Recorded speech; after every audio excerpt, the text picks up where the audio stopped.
Technical team, I think we can go live about 5 minutes before the session starts. You can disable live streaming now, and we can start at 10:10.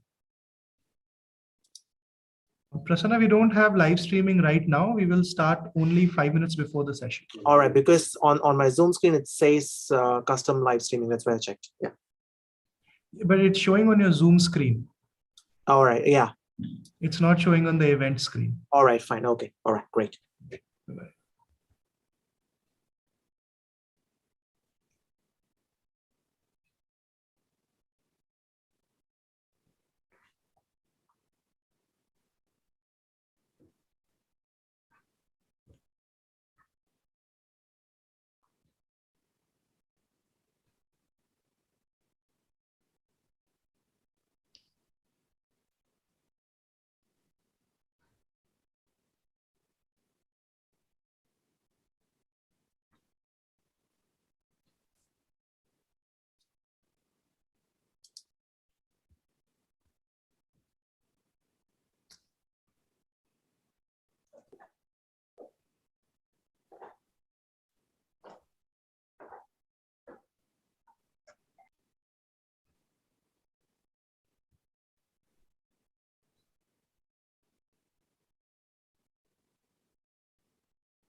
Vicky, please check screen share and audio for whoever's here, because 10:15 we need to start the session.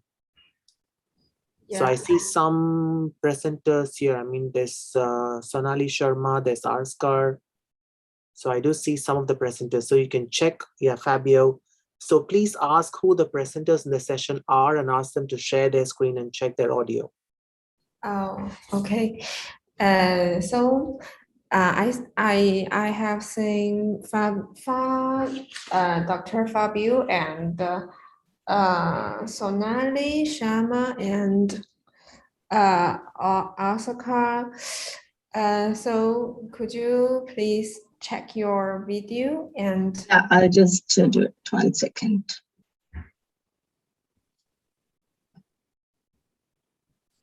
Just a second. I'll just open my presentation.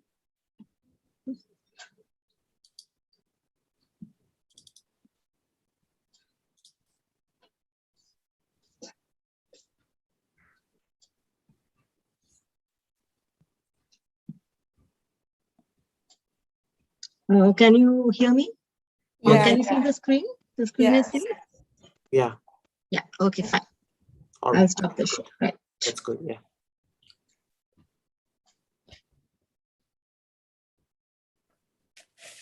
So maybe the others can check as well.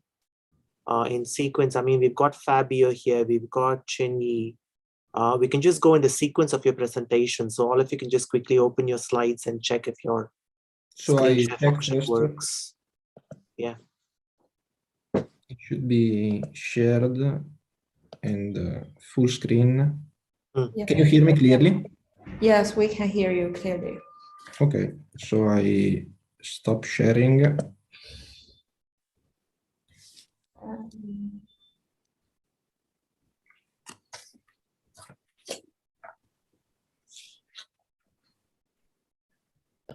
I think it's Fang Xinyi here. Okay. So, Dr. Asuka, could you ask your function? I will share my screen. Can you see my screen and hear me clearly? Yeah. Yes, no problem.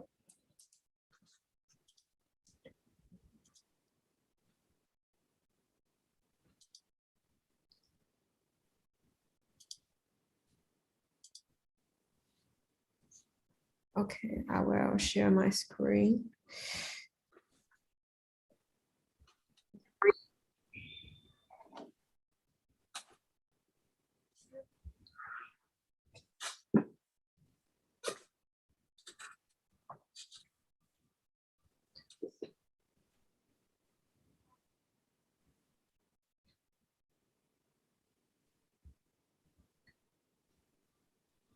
So could you see my full screen and hear me clearly? Okay.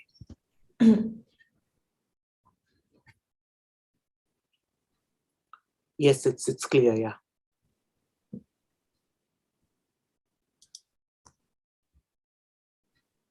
So I think only one more person has to check, right? Yes. Anjali, yeah. Could I invite Fang Xinyi to check your screen share and your microphone? Hello, is Fang Xinyi here? Hi, hello. So can I show my screen now?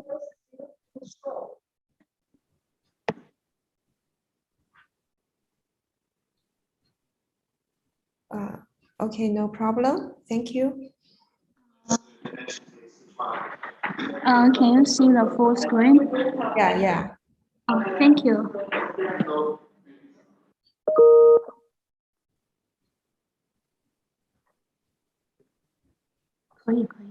So Wang Zhenyu is not here now. He's here. Yeah. Vicky, Hi. before we start the session, we will also go live on the portal, all right? It appears that many of the delegates do not know where they should ask questions. So you can tell them when they are in the virtual platform, there is a tab called Ask Questions. So they can click on that and write the question below. And then the technical team here will copy paste the question in our chat box. So you can then read out the question to the presenter. Oh, right. Okay.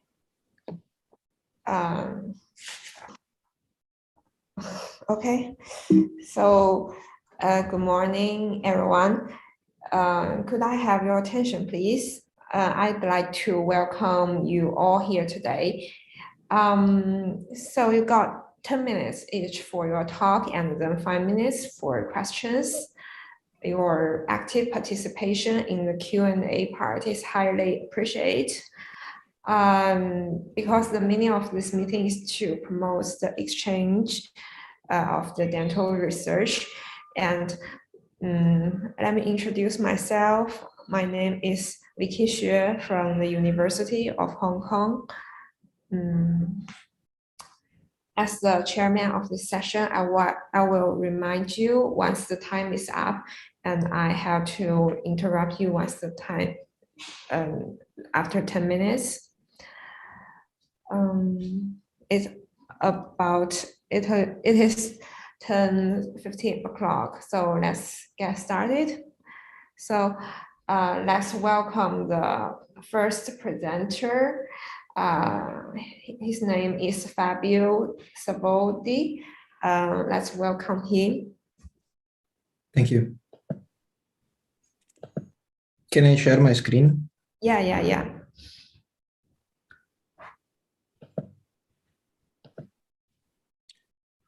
So thank you for the opportunity to present this work on behalf of my co-authors, and especially Dr. Gu and Dr. Yang from our faculty. And pediatric obstructive sleep apnea is a disease consisting of repeated episodes of upper airway obstruction during sleep, affecting about 1 to 5% of children. And it has a multifactorial pathogenesis involving an imbalance between soft and hard tissues, leading to airway obstruction and oxygen desaturation. And this oxygen desaturation is particularly relevant during brain development. And we have used magnetic resonance imaging for this study. And this is a method that can be safely used in children because it's non-ionizing. And it allows a 3D analysis and dynamic assessment that is similar to a video of the patient's oropharynx during breathing. And MRI can also be performed during induced sleep to visualize the obstructive events. And overall, it would be relevant to understand the relationship between the soft hard tissue component and the severity of the disease, which is OSA, to provide better treatment indication for a childhood OSA. So the present study investigated the relationship between anatomical factors and both the OSA severity and the degree of airway obstruction during sleep in children. And the primary hypothesis was that the airway area at the obstruction site, which was measured on the kinetic MRI during sleep, was positively correlated with the apnea-hypopnea index. That is an index we use to indicate the severity of OSA. And the secondary hypothesis was that the soft and hard tissue anatomical parameters measured on conventional static, not dynamic MRI, were correlated either to the AHI or to the obstruction area. So for this study, we have recruited patients between 8 and 18 years old with AHI greater than 1 event per hour, excluding those with craniofacial syndromes, cleft palate, previous surgical or orthodontic treatment, or motion artifacts during the MRI acquisition. And eventually 25 patients were retrospectively included. The polysomnography was used to measure the AHI and to understand the severity of OSA. The polysomnography was done by a pediatrician, specialist in sleep medicine. The MRI was obtained with the patient supine, with the head in natural position and the sagittal plane oriented along the midline.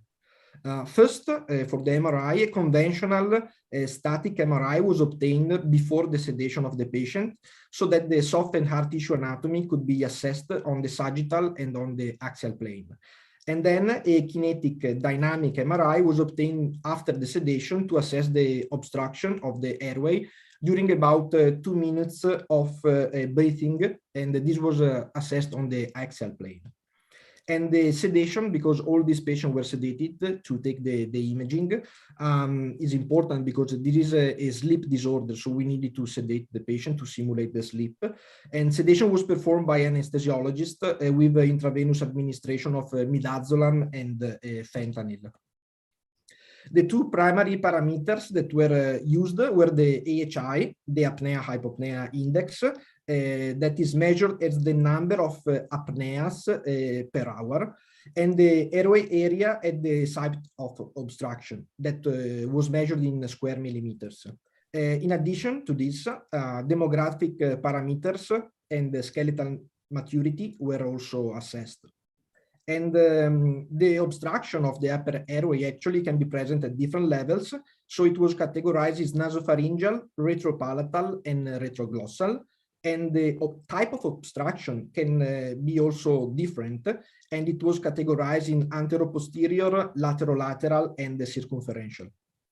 So the conventional static MRI was also used to assess a series of dentoskeletal, soft tissue, and upper airway parameters. In particular, the anatomical analysis was carried out on the sagittal and on the axial plane. Dentoskeletal parameters here in the picture are illustrated in green, soft tissue parameters in purple, and airway parameters in yellow. And as you can see on the sagittal plane, the mid-sagittal image was chosen, and the parameters related to maxilla, mandible, hyoid bone position, cervical vertebrae, adenoid tissue, tongue, soft palate, and airways retropalatal and retroglossal regions were analyzed. On the other hand, the axial analysis was performed on multiple levels, and the parameters related in this case to maxilla, mandible, dental arches, adenoids, palatal tonsils, parapharyngeal fat pads, pterygoid muscles, and upper airways area were analyzed, in this case at the nasopharyngeal, retropalatal, and retroglossal level, as you can see in the three pictures. So records were measured by a radiologist, this for soft tissue and airway measurements, and by an orthodontist for dentoskeletal measurements. And the assessor remeasured all 100% of the records after a washout period of 1 month, so that the intra-assessor agreement could be calculated. And the method error were further estimated using Dalber's formula.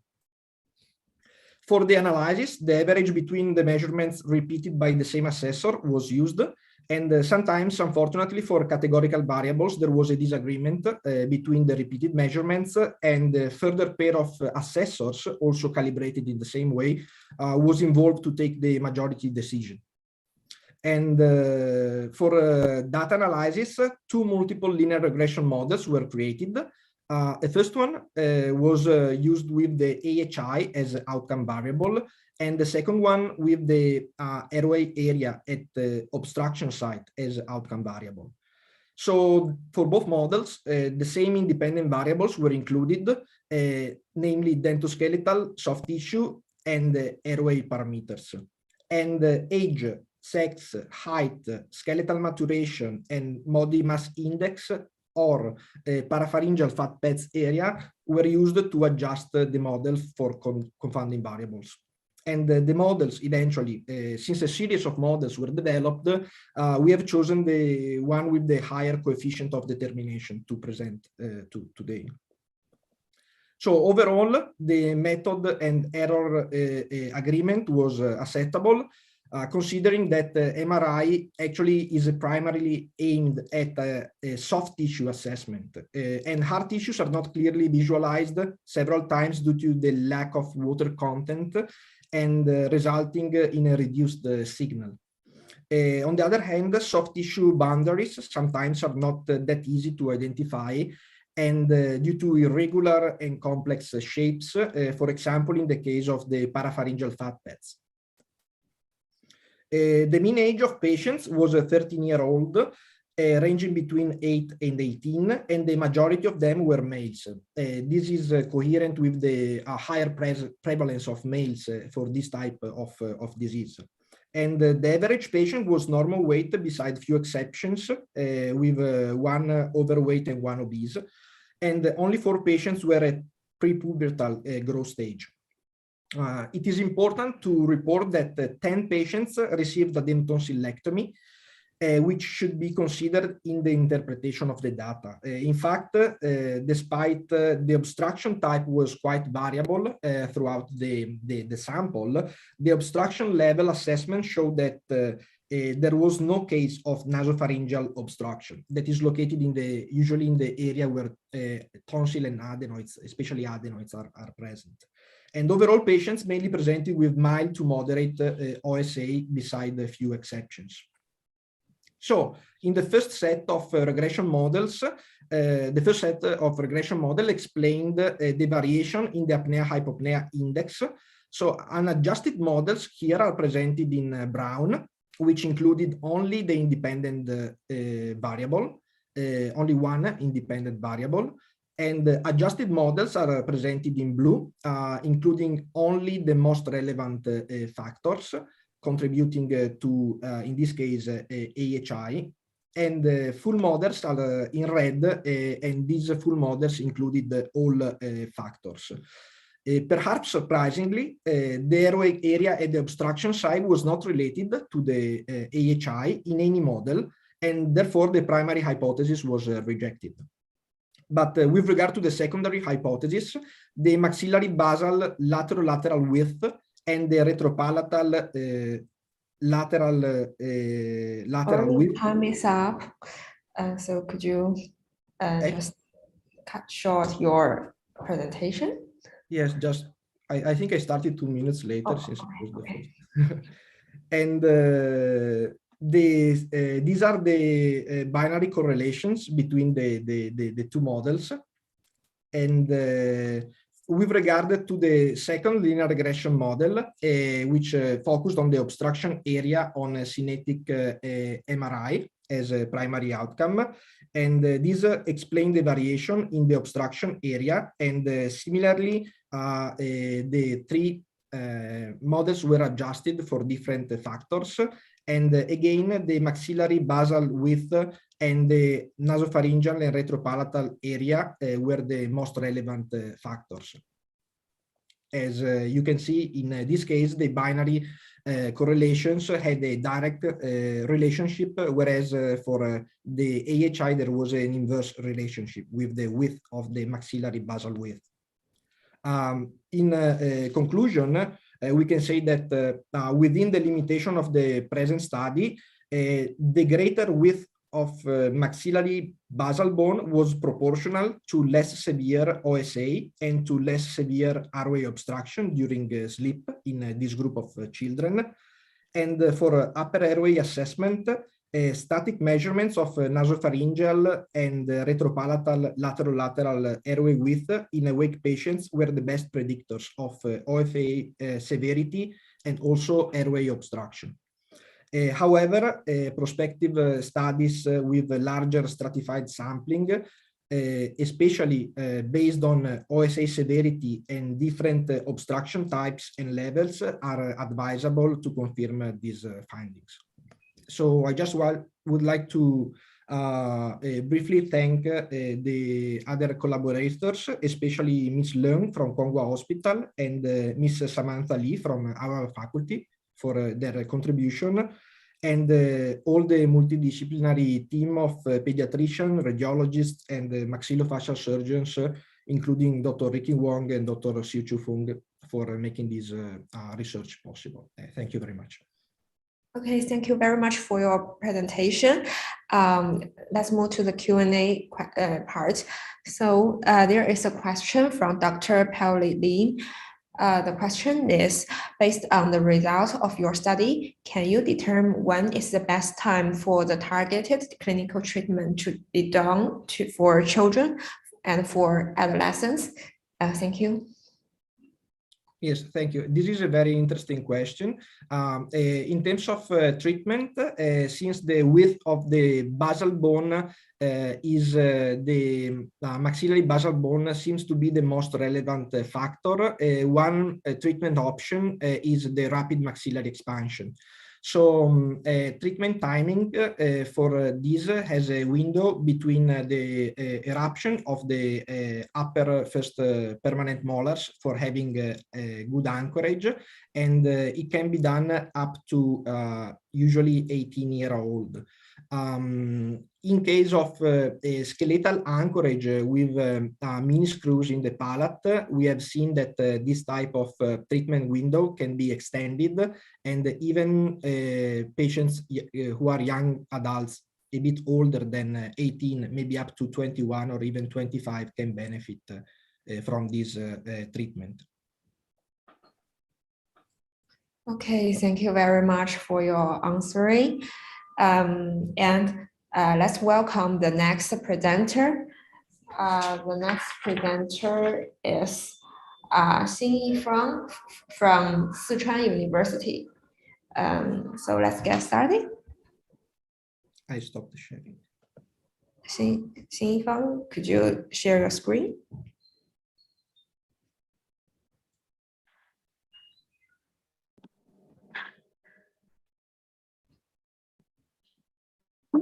Can you see my screens? Yeah.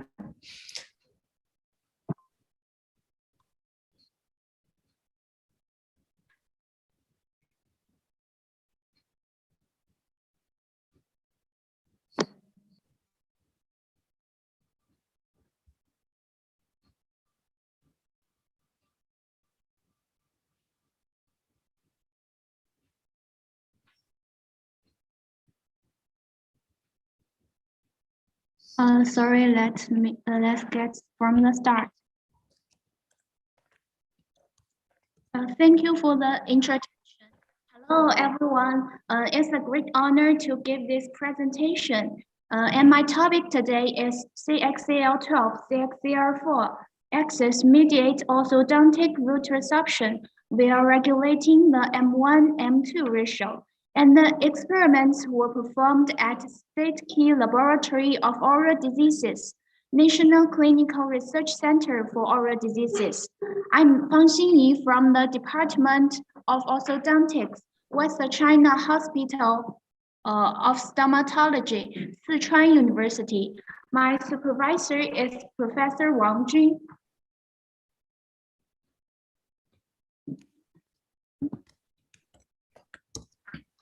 My presentation will include these 5 parts.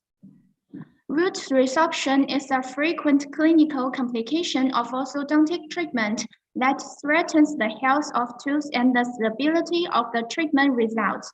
According to recent studies based on CBCT evaluation, moderate to severe external root resorption occurs in approximately 20 to 30% of patients with orthodontic treatment. Therefore, it's a primary concern for us to understand the mechanism of root resorption to make orthodontic treatment safer. Recent mechanisms and developments demonstrate that the balance between M1 and M2 macrophages associated with root resorption by secreting pro-inflammatory or anti-inflammatory cytokines. However, the underlying mechanism of how mechanical force stimulation leads to an increased M1-M2 ratio remains unclear. As a member of chemokine, CXCL12, also known as SDF1, is elevated in periodontal tissue of premolars with orthodontic treatment, which implied an essential response of CXCL12 to mechanical stimulants. Moreover, the involvement of the CXCL12-CXCR4 in pathological bone remodeling was well documented. CXCL12 recruited CXCR4 positive immune cell to the local site and participate in osteoclastogenesis. To interpret whether and how the CXCL12-CXCR4, we conducted the following experiment. Firstly, we explored the influence of force application on CXCL12 expression in vivo and in vitro. Static compression was applied to periodontal ligament cells via glass and steel balls. Then the expression and secretion of CXCL12 was examined by immunofluorescence, qPCR, and ELISA. In vivo experiment, a spring was lighted between the maxillary first molar and incisors. 40-gram force was selected for the ORR model. For further exploration, mice were sacrificed at these time points. Then we confirmed the role of CXCL12, CXCR4 axis in root resorption by periodontal injection of CXCL12 and blockage of the axis during force application. AMD 3100 was intraperitoneally injected 1 hour before application of CXCL12 or force once a day until sacrificed. After 7 days, the root resorption was analyzed through CT and trap staining. Meanwhile, M1, M2 macrophages in periodontal tissue was detected by immunofluorescence. To find out how CXCL12, CXCR4 axis modulate M1, M2 ratio, we explored the influence of CXCL12 on monocyte migration and macrophage polarization, in vitro transfer migration assay, and in vivo flow cytometry assay was conducted for migration test. Co-culture system of periodontal ligament cells and human myeloid leukemia mononuclear cell, THP1, were employed for polarization. This is the flowchart of the whole experiment. Okay, now we move to the results part. According to the immunofluorescence, the expression of CXCL12 in PDLCs increased after force application, specifically in a force intensity and time-dependent manner. In vivo experiment showed that CXCL12 expression in periodontal ligament increased during force-induced root resorption and decreased rapidly after force removal. CXCL12 employs 2 distinct receptors, CXCR4 and CXCR7, to find out whether CXCL12 participates in root resorption through CXCR4 or 7. Both the level of CXCR4 and 7 in periodontal ligament were detected after force application. As the qPCR and immunofluorescence showed, the expression of CXCR4 were elevated after force application, while the expression of CXCR7 remained unchanged. Hence, we speculate that CXCL12 participates root resorption, mainly through CXCR4. Similar to CXCL12, CXCR4 positive monocytes accumulated in PDL during force-induced root resorption and decreased gradually after force removal. The above results indicate that force activates CXCL12, CXCR4 axis. For further exploration of the role of this axis in root resorption, we introduced the periodontal ligament injection of CXCL12 to palatal periodontal ligament of the maxillary first molar via microinjectors. As the CT and trap staining showed, CXCL12 induced the root resorption, and the resorption was partially alleviated by AMD 3100. Moreover, the AMD 3100 could also attenuate force-induced root resorption.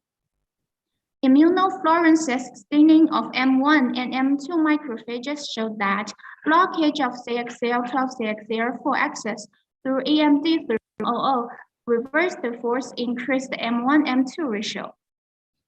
The above results indicate that CXCL12, CXCR4 axis modulate root resorption while regulating M1, M2 ratio. So now we came to the question, how does CXCL12, CXCR4 axis lead to the increased M1, M2 macrophage ratio? As we know, M1 macrophage accumulation could attribute to both recruitment of circulating inflammatory monocytes and increased M1 macrophage polarization. So next, we test the chemotactic function of CXCL12. In vitro, both force-treated PDLCs and CXCL12 increased the THP1 migration. AMD3100 could efficiently decrease the number of migrated THP1. In vivo, the flow cytometry of local cervical lymph node and peripheral blood indicated that circulating inflammatory monocytes recruited to local in a CXCL12 CXCR4 axis-dependent manner. Then, the effect of this axis in macrophage polarization was also assessed. The M1 markers enhanced, while the expression of M2 markers was decreased in the fourth group and CXCL12 group. Moreover, AMD3100 treatment reversed these alterations. The above results suggested that CXCL12 CXCR4 axis regulates M1-M2 ratio through recruiting circulating inflammatory monocytes and promoting M1 macrophage polarization. To sum up, false activated CXCL12 CXCR4 axis participates in root resorption by increasing M1-M2 ratio through recruiting circulating inflammatory monocytes and promoting M1 macrophage polarization. Thanks to the Department of Orthodontics, State Key Laboratory of Oral Disease, West China Hospital of Stomatology, Sichuan University, and thanks to Professor Wang Jun Lab for guiding and helping. Thanks to the funding support from National Nature Science Foundation of China and Sichuan Science and Technology Program. Last but not least, thanks to the International Association for Dental Research. Thank you. Thank you very much for your presentation. Any questions? Okay.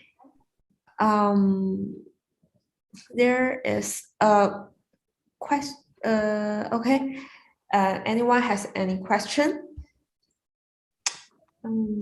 Okay. I have a question for you. May I ask, how did CXCL12 and CXCR4 axis drive your attention? At least a high throughput sequencing analysis should be assessed to provide evidence on downstream axis. Otherwise, this axis seems to be randomly picked. Thank you for your question. Actually, chemokines are a large family. They were responsible for attracting immune cells and widely expressed in oral and maxillofacial system, and proved to play a crucial role in inflammatory oral diseases. As a member of chemokines, CXCL12 was reported to upregulated in inflammation, including inflamed human dental pulp and so on. But different from other chemokines, CXCL12 is found to be involved in transduction from mechanical force stimulation into cellular information from the previous study. So we focus on the CXCL12. Besides, recent elevated level of CXCL12 was detected in force-treated periodontal tissue of premolars. So, besides, apart from recruiting function, CXCL12 also reported to play an important role in macrophage polarization in tumor. So considering the essential role of M1 macrophage in ORR, we speculate that CXCL12 may participate in ORR. And the results support our speculation. Indeed, other chemokines could also play important roles in orthodontic root resorption. Effects of chemokine system on root resorption needs further exploration. Okay, thank you for your answer. There is another question from Dr. Chaminda. How did you control the force during your experiment? What is the control group for your in vivo experiment? Because the time is running up, so could you please answer the question in 1 minute? Okay, the springs was manufactured to have 14 grams, and the distance of mice mouse was almost the same. So we assume that the force was 40 grams in each mouse. And the control group, we did not do any experiment. Thank you. Oh, thank you very much. So thank you very much for your presentation and answer. Let's welcome the next speaker. It's from Wang Zhenyu, who is from Sichuan University. Okay, so Wang Zhenyu, can you speak? Can you share your screen? Okay.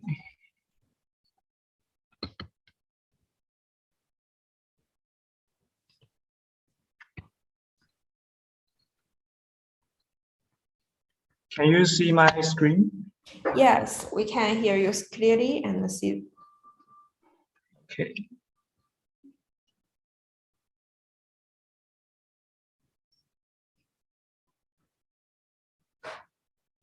Good morning, everyone. I'm very glad to have the opportunity. Could you share your full screen? Is this okay? Sorry, I can't see your full screen. Okay.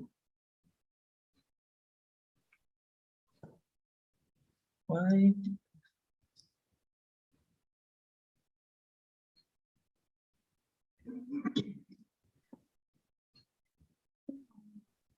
为什么这个是暂停的？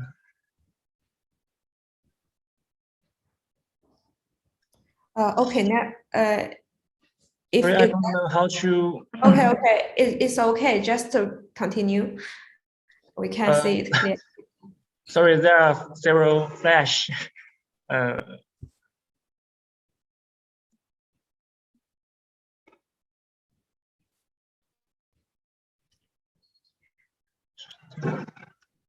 Okay, just leave it. Can you see the screen? Sorry, no. Oh, okay. Just don't use the full screen because the time is running. So let's take the time.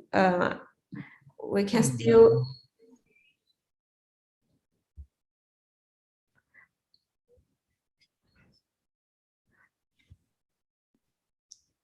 Can you see this? Okay, okay. Okay. Good morning, everyone. I'm very glad to have the opportunity to report my research on such an occasion. The title of my presentation is The Influence of Crown Coverage on the Accuracy of Static Guided Implant Surgery in Partially Edentulous Models and in Vitro Study. Firstly, let me introduce myself. My name is Zhenyu Wang, a graduate student from West China School of Stomatology, Sichuan University. And this research was finished under the guidance of my mentor, Jie Shen. Now let's go to the point. In implant research therapies, correct placement of dental implants is of vital importance. A compromised position may result in excessive marginal bone loss, possible damage to vital anatomic structures, and even treatment failure. Static computer-assisted implant surgeries have been widely used to facilitate implant planning and insertion. In partially edentulous cases, tooth-supported templates often provide more accurate outcomes than mucosa or bone-supported templates. As we can see, some of these templates have additional structure. Besides, they differ in dentition coverage, such as partial and full arch. Also, the lateral extension can be different. An article published in Clinical Oral Implants Research revealed that guides supported by fewer than 4 neighboring teeth could lead to more errors. Similarly, crown coverage alleviated at CC of the surgical guides might have influence on the accuracy. CC reflects the contact range of the supporting tooth surface.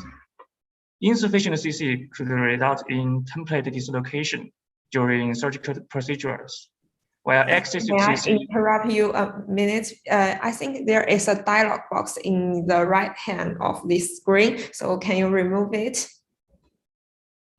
What? Can you see? There is a dialog box. Oh, okay. Yeah, Okay. yeah. Sorry. Okay, just continue. Well, excessive CC may cause inadequate positioning. However, little evidence is available on the proper extent of CC. Therefore, we aimed to observe the influence of 3 types of CC with 5 partially identical situations on the accuracy of guided implant insertion. Before introducing our method section, let's have a look at the models selected in similar research when investigating the influence of implant size. Obviously, they choose one model with targeted teeth missing simultaneously. In this research, a digital full arch model with regular maxillary dentition was selected. Based on this model, 5 edentulous situations were fabricated. Each model was scanned using an intraoral scanner and standard tessellation language files, STL files, were acquired. Sample STL files were registered to the full arch model mentioned above. After that, a digital workshop from the full arch model was constructed, and implants were virtually positioned as directed by the processes. For the design of the templates, the following 3 ranges of CC were selected. First, standard crown coverage, alleviated as SCC. The coverage was set at the undercut line of the abutment teeth. And second, reduce the crown coverage, RCC, 2 millimeters above the undercut line. And third, extended the crown coverage, ECC, 2 millimeters beneath the undercut line. All other variables were set to the same, including material thickness, guide to sleeve offset, and guide to teeth offset. Subsequently, templates were 3D printed and checked for fit. The implants were placed into the acrylic models under full guidance. Corresponding scan bodies were attached to the implants, and post-operative full arch digital impressions were taken using an intraoral scanner. As a result, we could locate the position of the implants through the scan bodies. The recorded implant positions were compared with planned position. We evaluated 3 outcomes, including angular and coronal and apical deviations. Statistical analysis was performed using 1-way ANOVA and 2 key tests. In this research, we investigated 3 types of CC and 5 types of edentulous situations, and we set the sample size as 8. As a result, totally 120 models, 120 templates, and 168 implants were used. The 5 edentulous situations were divided into 2 categories: single tooth and multiple teeth missing situations. For each single tooth missing model, there was 1 site for implant placement corresponding to the FDI positions 11, 14, or 16. For each multiple teeth missing model, 2 implants were inserted in FDI position 12 and 22, or 14 and 16. For these 3 single tooth missing situations, the influence of CC was different. In FDI position 11, we could see that only the coronal deviation between the RCC group and the ECC group was significantly different, while in posterior sides, the outcomes were different. At FDI position 14, we found that the RCC group exhibited more coronal and apical deviation than the SCC group and the ECC group. It seemed that SCC group had more errors than ECC group. However, there was no statistically significant difference. And in FDI position 1.6, the outcomes were similar. SCC group and ECC group performed better than RCC group. Now let's see what happened in multiple t-smoothing situations. To our surprise, no statistically significant difference was found in any comparison. It revealed that CC had limited influence in these situations. In conclusion, our findings in this study indicated that the CC of guides could influence the accuracy of guided surgeries for a single tooth gap at the premolar and molar areas. Guides with reduced CC showed more errors than those extended to or over the undercut line. That means when designing templates, the coverage should extend to or over the undercut line. For single anterior tooth missing and multiple teeth missing situations, CC had little influence on the accuracy of guided implant positions. That might indicate that in these cases, more measures should be taken to improve the accuracy, such as anchor pins and connecting rod, which need further investigation. And that's all my talk. In the end, I want to appreciate my mentor and my team members. Without their help and support, I would never finish this work. And thank you all for your patience. Thank you very much for your nice presentation. Anyone has any question?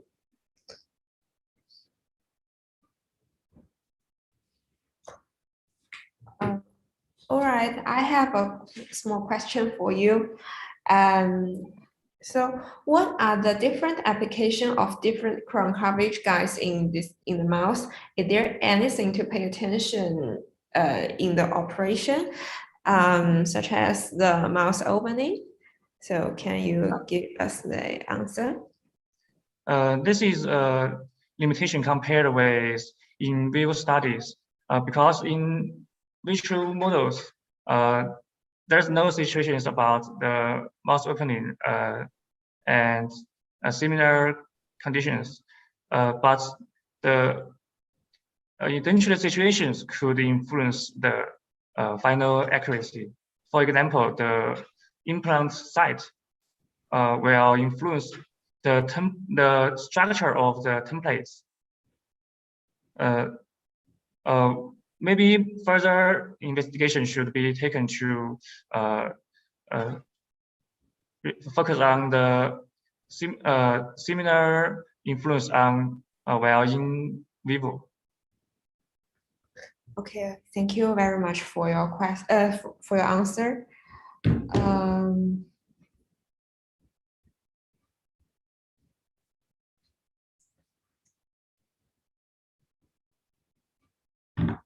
So, is there any other question?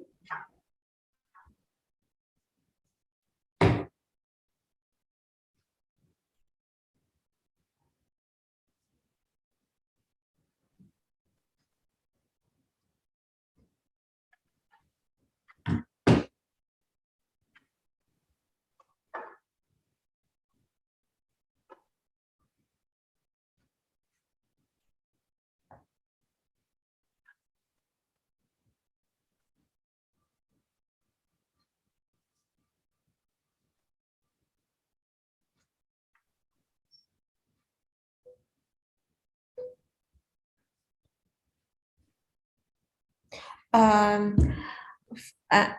question from Yanning Chen: will the guide that exceeds the undercut line cause trouble in the intraoral feed, like some were blocked by the gingiva? Thank you. Yes, this is one of our purpose when designing this research, because we think extended the coverage might influence the positioning, such as is it blocked by the gingiva. And we found that while the undercut line was set at, the coverage was set at the undercut line or extended is a proper extension. So we think we set the coverage at the undercut line might be a good idea when designing the templates. Okay, thank you very much for your answer. Okay, let's welcome the next speaker.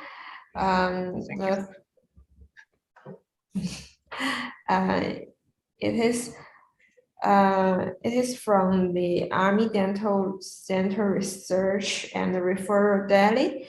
The presenter's name is Sonali Sharma. So let's welcome. Good morning, everyone. Today, my presentation is a CT guided study which compares the effectiveness of different endodontic systems in preserving the original root canal anatomy. It's got stuck. Something is gone. I'll just again do it, I think. Yeah.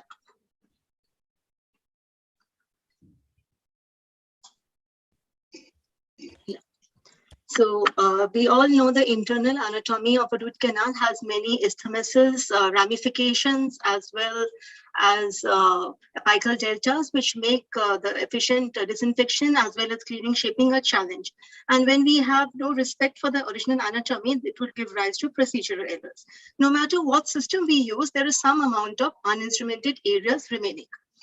Hence, this study was designed to cover up for the lacunae in the existing clinical evidence-based research. There were not many clinical studies, so the aim of a study was to compare the ability of the contemporary endodontic system, that is rotary, reciprocating, and vibratory, and see how well they can preserve the internal anatomy of a tooth. And this we achieved with the aid of CBCT, and we measured the canal centering ability, the canal transportation, the area of uninstrumented areas, and the time taken to achieve our goal. The sample size was calculated as per this formula, and it was said that we could take a minimum sample size of say around 25, but we had a population of 140 patients, which we divided it randomly into 3 groups. Group A was rotary, Group B was reciprocating, and Group C was vibratory, that is SAF group. The teeth were selected, and then a CBCT image preoperative was taken. The canal preparation was done as per the standardized endodontic protocols and the protocol given by the manufacturer for each file system. And again, another image was taken. Thereafter, we evaluated at 2 directions, mesodistally and buccolingually, at levels of 2 mm from the apex, 5 mm, and 8 mm. And we also checked for the uninstrumented areas with the help of Adobe Photoshop. And we also measured in time the time taken for the canal preparation. The CBCT which we used was Newton. The FOV was 5/5. And then we went for the data analysis. Now, the data analysis we took first was canal transportation. We had this formula M1 minus M2 minus D1 minus D2. Now, M1 was the mesodistal distance with the shortest distance for the unprepared canals, and M2 was when we prepared the canal. Similarly, D1 was done for distal, B4 was done for buccal, and L for the lingual. Now, here we can appreciate it that if the canal transportation comes more to 0, then it is that it would be better.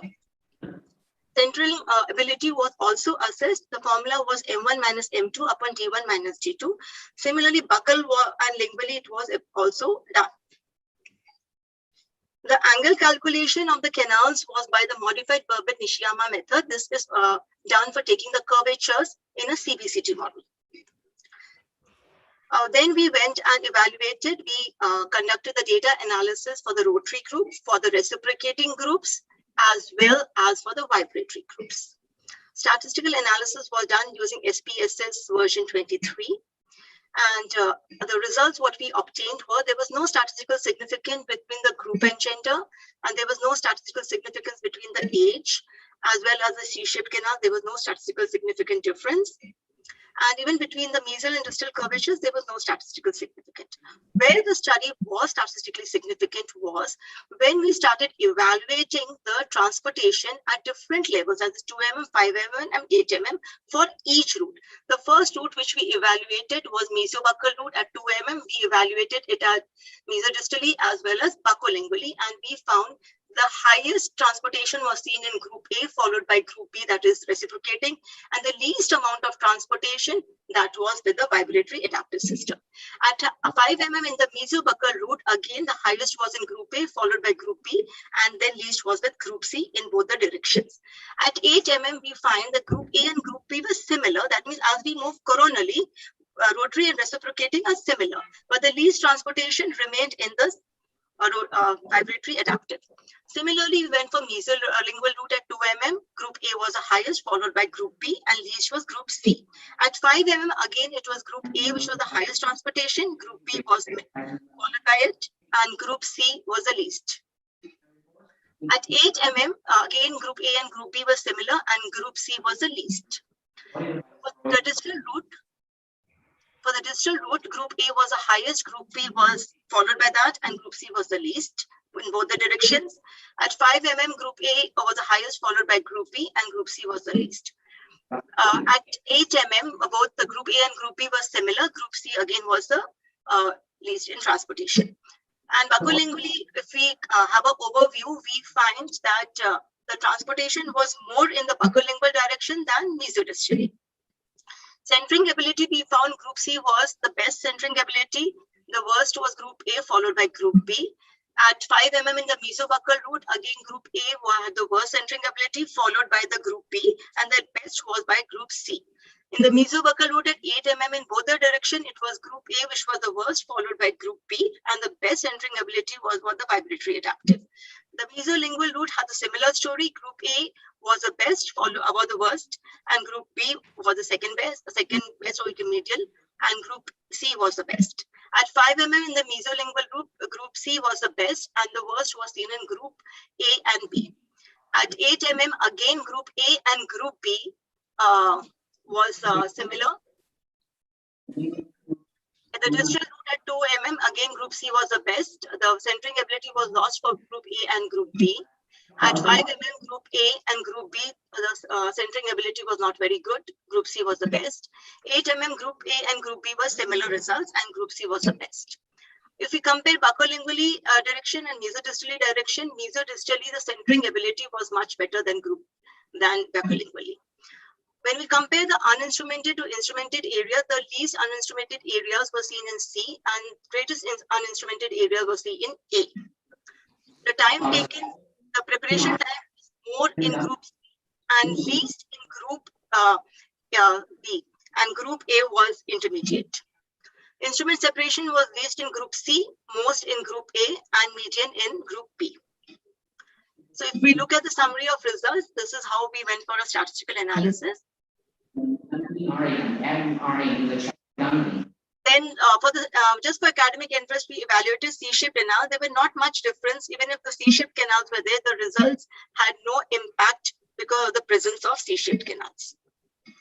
So root instrumentation actually has a bearing on the original morphology and vice versa.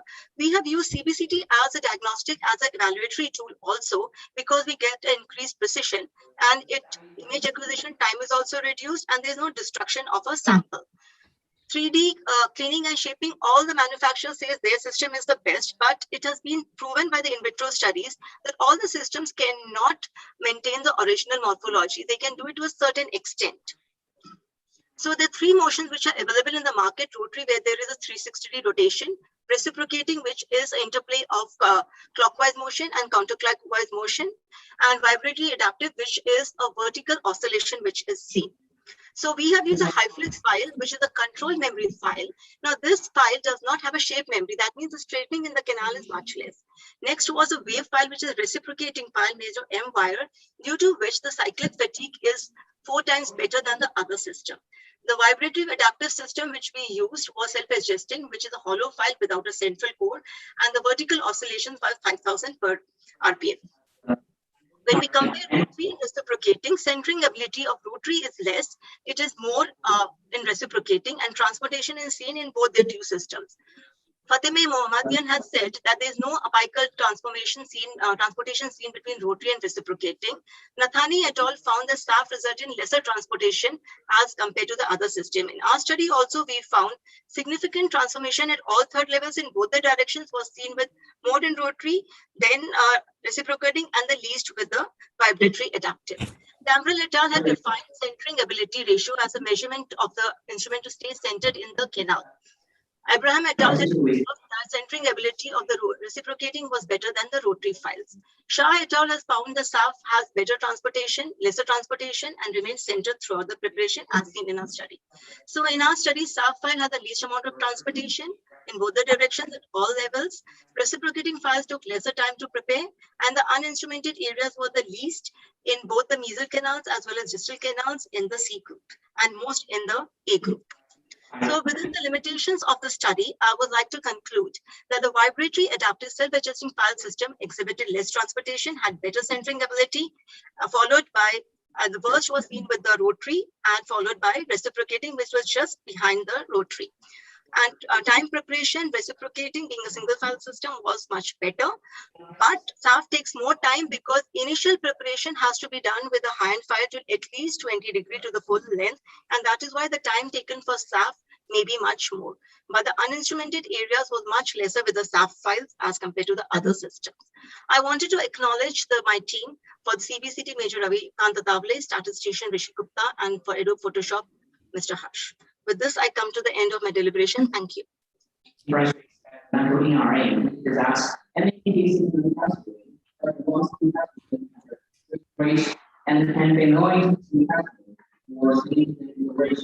Which were related to fashion. Hear the background noise come. Pathways were in I'm sorry, I couldn't hear the question. Sorry, there are some background noise. Yeah.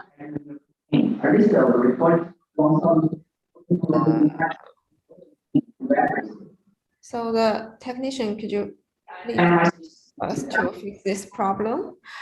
There is one question from Ms. Hiu Chen. How do you standardize measuring on the CBCT images as they are pretty blurred? Also, how do you detect the 2 mm and 5 mm and 8 mm slices when you measure? How many observers were there to do the measurements, and did they get any training? Thank you. The measurement, madam, was done by the person who is a OMR specialist who actually does most of our CBCT. So he is the specialist who actually deals with the CBCT, and he did not know which group the images which we sent to him. He evaluated it, and we have done it with the highest resolution. So that is the reason. If you go for a higher resolution, you get a better, and the voxels were quite low. So that's how we could get sections of 2 mm and 5 mm and 8 mm. Thank you very much for your answer. There is another question from Dr. Singh. How would you apply your findings to clinical practice? Thank you. As an endodontist, we generally don't follow any particular file system. It's always a hybrid technique. But there are systems like, well, it depends on case-to-case basis. And vibratory adaptive has been actually evaluated, but not many clinical trials are done. So I think with this study, we can say that we can understand the importance of maintaining the centering ability as well as preventing the transportation. So these systems can be our practice in the clinical practice. We just have to be aware of the centering ability and the areas of uninstrumented areas. And where we feel that the canals are very wide and our tapering files are not going to fit, especially in C-shaped canals, we should use SAF, because SAF, the main indication is C-shaped canals. So wider canals, we can go for a SAF system. Is Function Yi here? Could you mute yourself? Hi, is Function Yi here?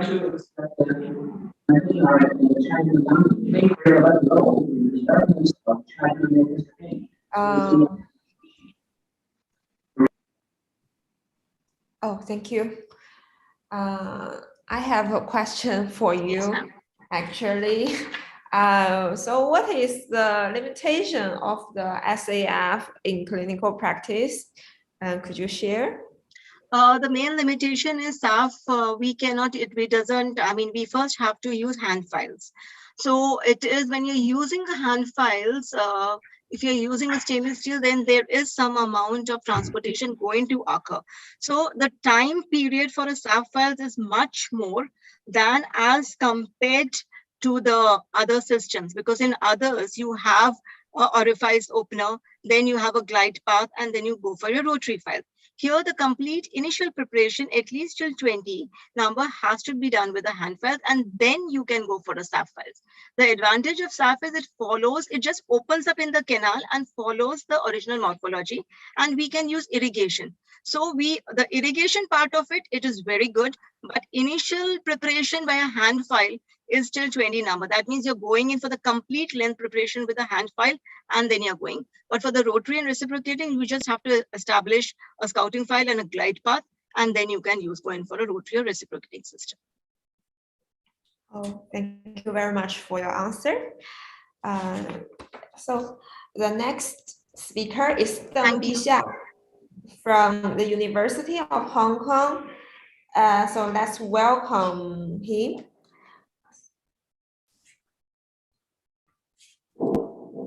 Can you see my screen? Yeah. Yes. Yeah. Good morning, everyone. I appreciate the opportunity to be here with you today. In today's presentation, our topic is children's oral health along the Belt and Road. First, I would like to talk about what is the Belt and Road Initiative. BRI is a global economic strategy unveiled by Chinese President Xi Jinping in 2013. As of 2021, 141 countries worldwide have the Memorandum of Understanding with the PRC. The BRI is arguably the largest infrastructure development project ever undertaken. It aims not only to accelerate the economic integration and support the infrastructure development, but also to build a health Silk Road. However, to date, there appear to be lack of consideration of the oral health in the context of the BRI, and this project seems to be the first report to cover this part. In creating a Silk Road for oral health, it is important to perform a situation analysis of oral health. Therefore, the overarching aim of this project is to describe the oral health status of children among the BRI member states, specifically their dental care experience and how it varies across the BRI road. The objectives are to determine the completeness and the contemporaneous of the dental care data for children, and also to determine the variation in the dental care experience of children among the BRI member states. To achieve these aims and objectives, we first identify the BRI member states and its geographic roads. Then we use the WHO Oral Health Database to assess the oral health data from BRI member states. The completeness and the contemporaneous of the dental care data was assessed using the Fisher exact test or the chi-square test. And the variation in the weighted dental care experience was determined employing the Kruskal-Wallis one-way ANOVA. And we use the data to assess the 5-year-old and 12-year-old dental care experience. Among the WHO oral health database, less than a third of the BRI member states had dental care data for 5-year-old. There was a significant difference in availability of 5-year-old data with respect to World Bank region with P less than 0.05. On the contrary, most member states had the dental care data available for 12-year-old, about 95.7%, and many regions have data for all member states. Variation in the availability of 12-year-old data did not reach the significant level with P bigger than 0.05. For 5-year-old, less than half, about 45.2% of the data on the WHO database was published in the past decades. No significant variation in the contemporaneous of the data across the region was evident with the p bigger than 0.05. For 12-year-old, approximately a quarter, about 25.9% of the data on the WHO database was published in the past decades. Significant variation in the contemporaneous of the data across the region was evident with respect to no matter WHO region or the World Bank region. The mean dental care experience at the age 5 was 3.6, with the SD equals to 3.2, and the weight mean DMFT was 3.1, with SD equals to 1.7. The dental caries experience among the BRI member states range from less than 1 to approximately 12.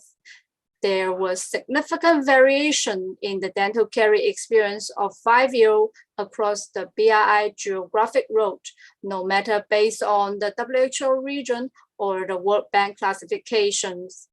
Regarding the road based on the WHO region among 5-year-olds, weighted median DMFT was significantly higher in the Southeast Asia region than in African region, with p less than 0.001. Regarding the road based on the World Bank classification, the weighted median DMFT was significantly higher in the Middle East and North Africa than in the Sub-Saharan Africa, with p less than 0.05.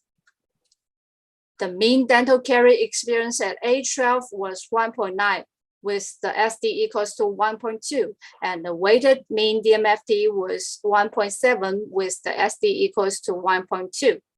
The mean DMFT at the age 12 ranged from less than 0.1 to 6.9.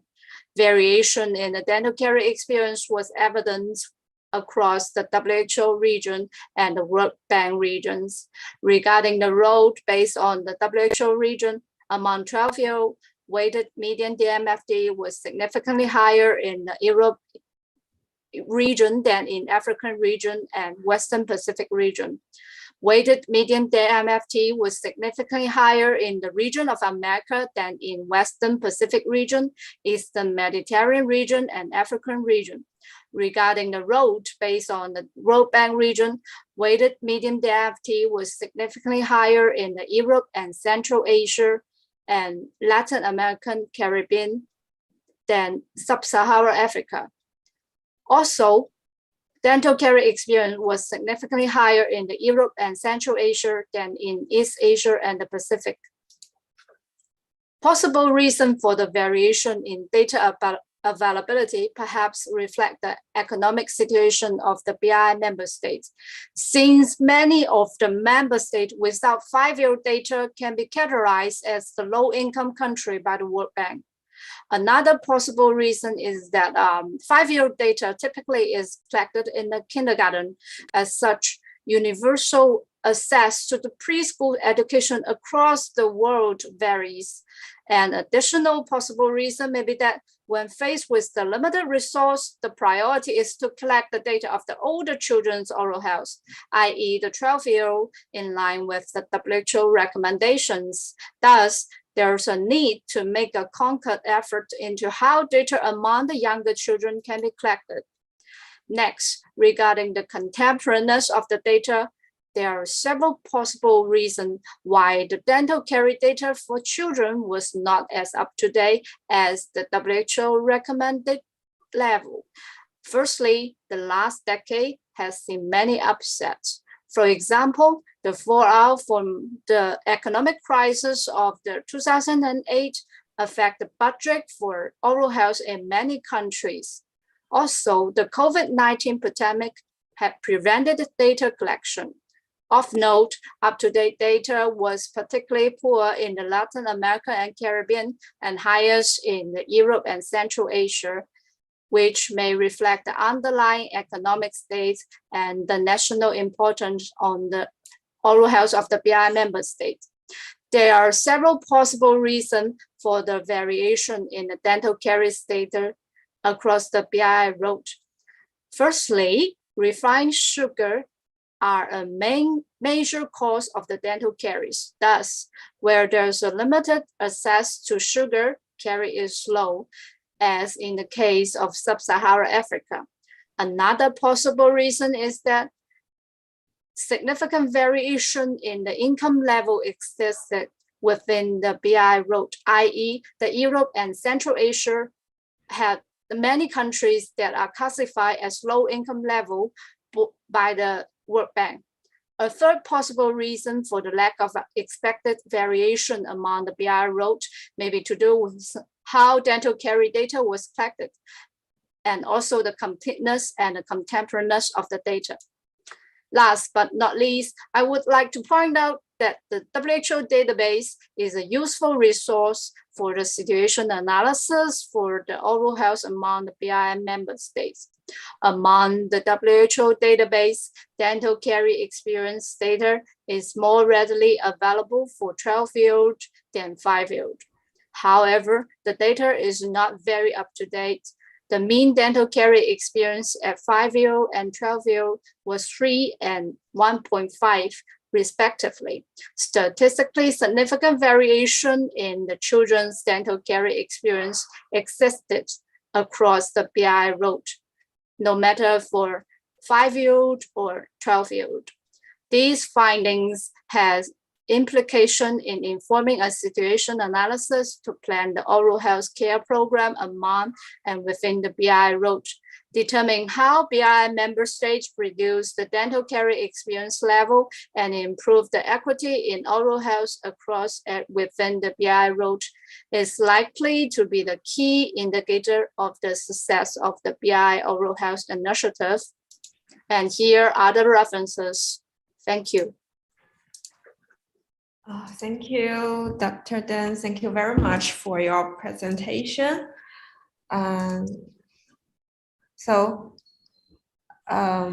Is there any questions? Okay, I have a question for you. On top of the people, the children from along the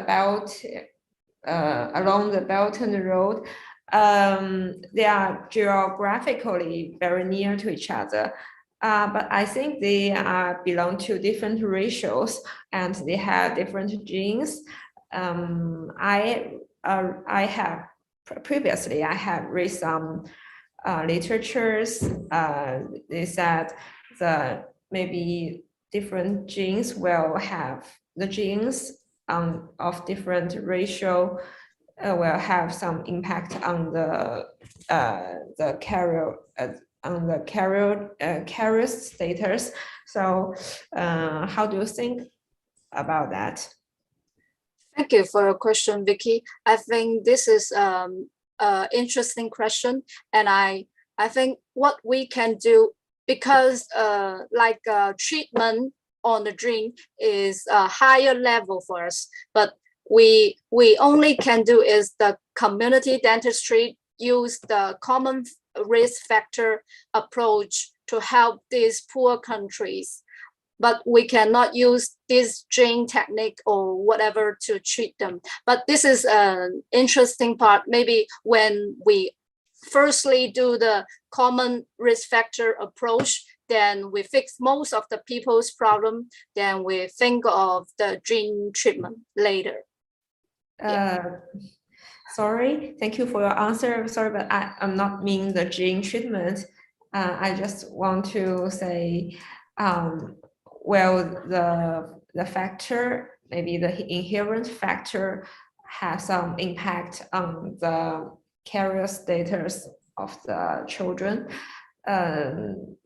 Because such as some minority of the Chinas will have some, maybe some, or more inclined to get caries. So have you ever heard about that? Yeah, I got what you mean, but in community dentistry, and most common way to face this problem is use the fluoride toothpaste or the fluoride water fluoridation to face this problem, not like check the gene of the people, but there is another way to check this part. I think most common way is to like to find out the condition of the fluoride paste and the education and the water fluoridation's condition.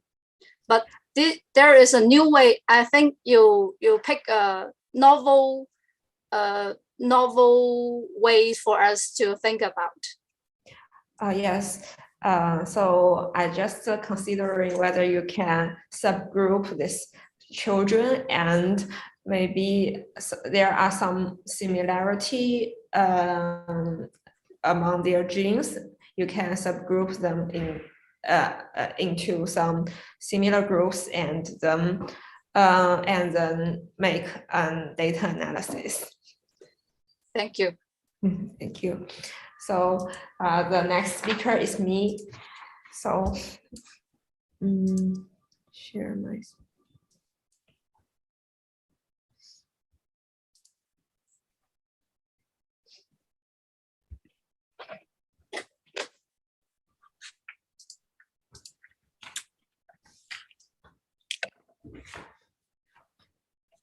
Today, the topic of my presentation is the performance of two diolasers for dental treatment. Good morning, professors and students. It's my great honor to present my research in this international meeting. So I will present my project in 5 sections. They are research gap, objective, methods, results, and discussion. Our previous reviews found significant difference in the effectiveness of laser on enamel, and the effectiveness of laser irradiation is largely determined by its power output. Studies reported that the actual power output is considerably lower than the output power indicated by the setting on the laser device. The measured power was 18% and 80% of the power preset in Hsu's and Clayton's studies, which used 10,000 and 600 nano carbon dioxide laser.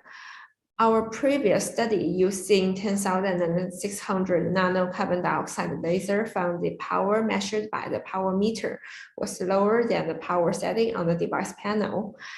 The output power of the laser is one of the most important parameters for determining its interaction with targeted tissue. A literature search found no study evaluate the actual power output of diolaser device, and that's why we carry out this study. The objective of this study is to evaluate the performance of the power output of 2 dental diolasers at 445 nanometer, 810 nanometer, and 970 nanometer. The study was conducted using a diolaser called Zero Laser Blue with 445 nanometer and a 970 nanometer wavelengths from Dentsply Sirona, and an 810 nanometer diolaser called Picasso from AMD Lasers. Both of the 2 laser devices has the continuous wave mode and pulse mode, and the output power was adjustable. The maximum output power on the device panel for 445 nanometer, 970 nanometer, and 810 nanometer laser were 3 watt, 2 watt, and 2.5 watt respectively. We measure the laser output at their maximum output power by a power meter from coherent in continuous wave mode and pulse mode at 50% duty cycle. Coherent is a registered ISO company, and this product is National Metrology Institute traceable and CE from European market. The power meter can deliver very accurate measurement, and its measurement error is within 1%. Now, I'd like to show the result of this study. Figure 1 shows the representative power output of 445 nanometer diode laser in continuous wave mode, and Figure 2 shows the representative power output of 970 nanometer diode laser in continuous wave mode. We can see from the figure, the power output within the first 30 seconds of 445 nanometer diode laser was not steady, and it took about 30 seconds to reach a relatively steady level.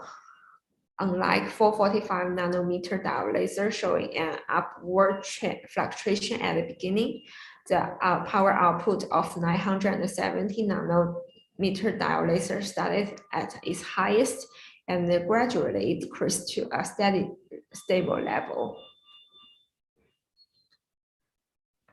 Figure 3 shows the representative power output of 810 nanometer diode laser in continuous wave mode.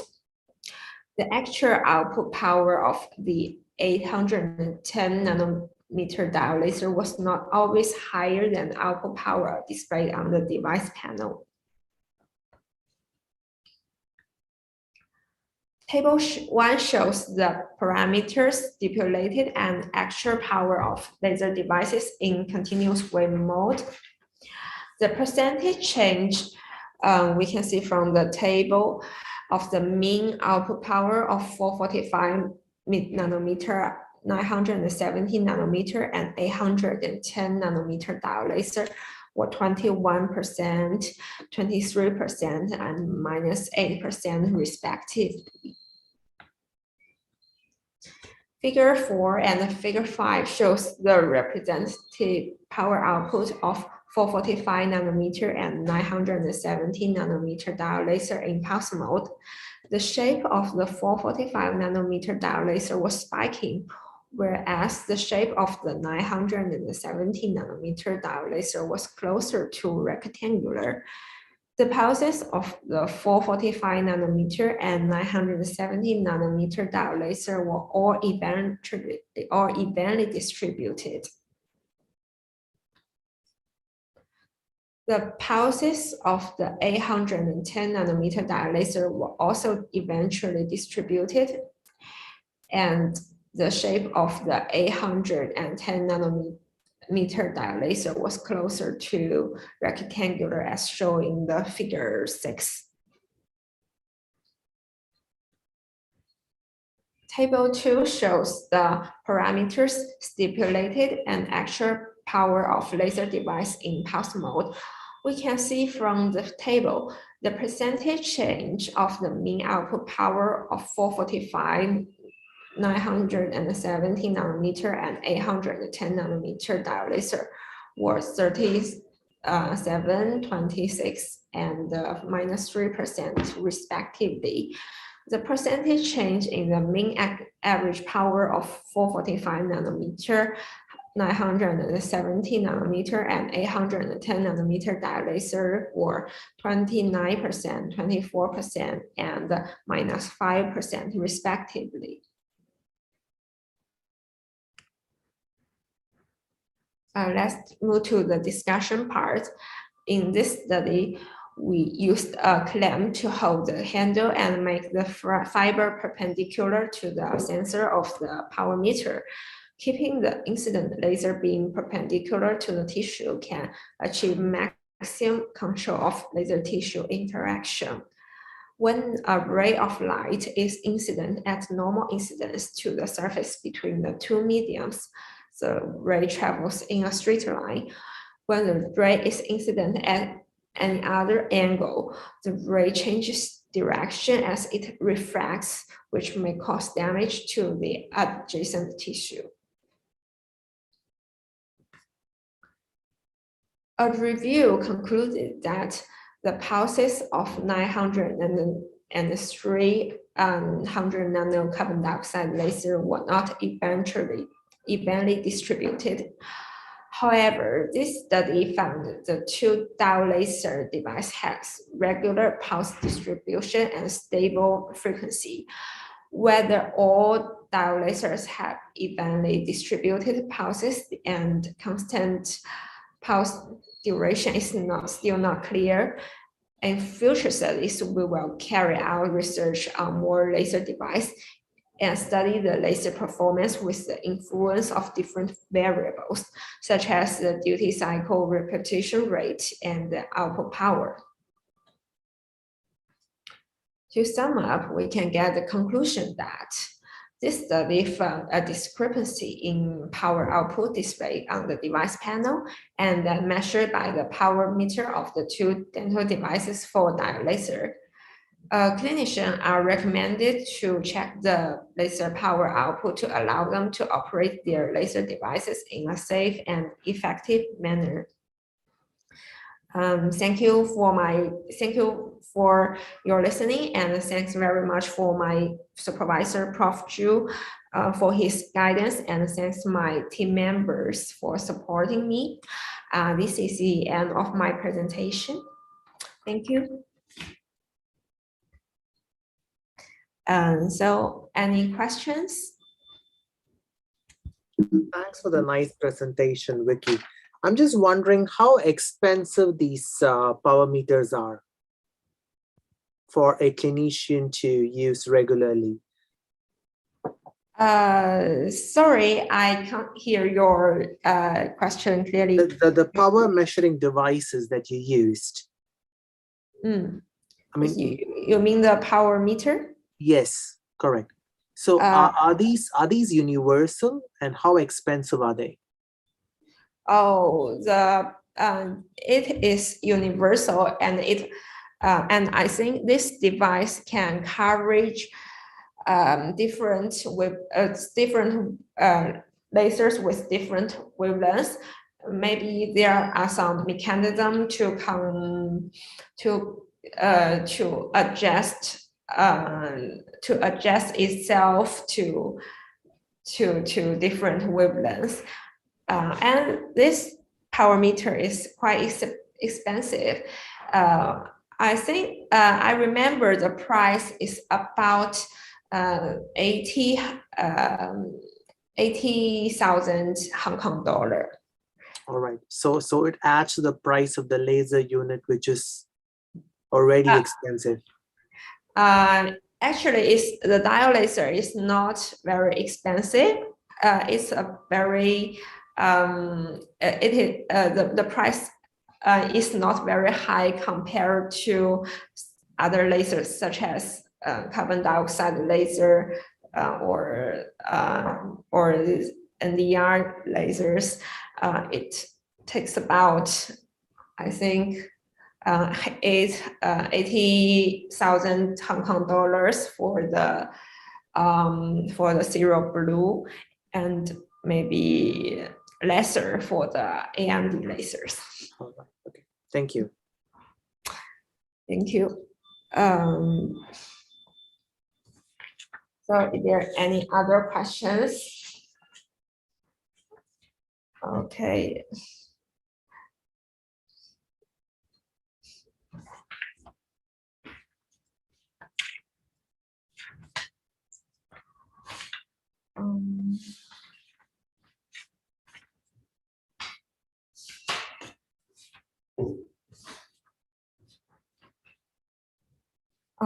Okay. I think the time is running up. So, is there any questions the presenter didn't answer before? We can raise it now.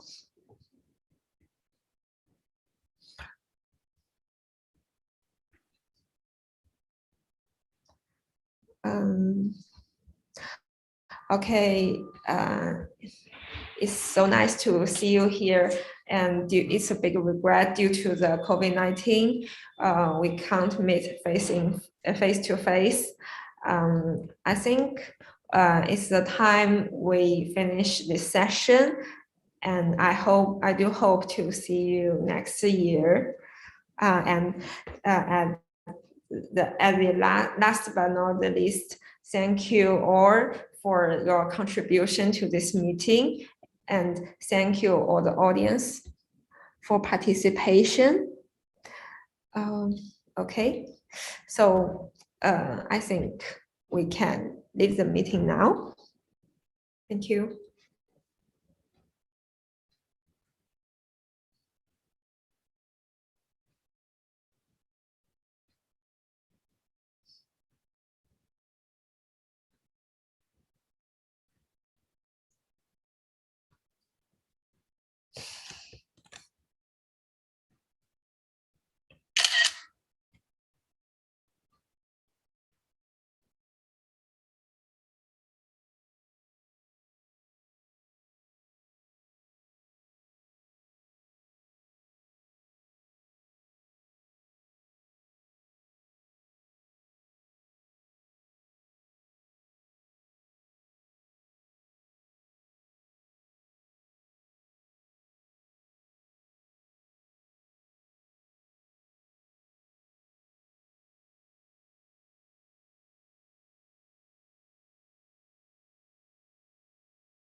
In general, the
Hello.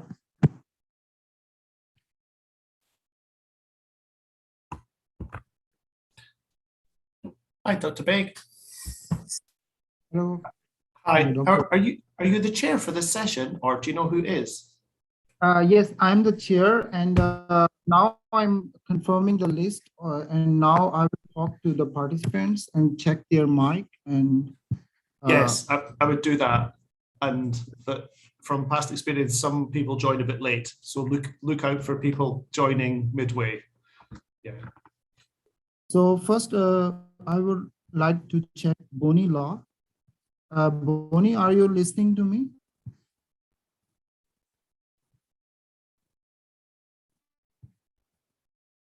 Hello.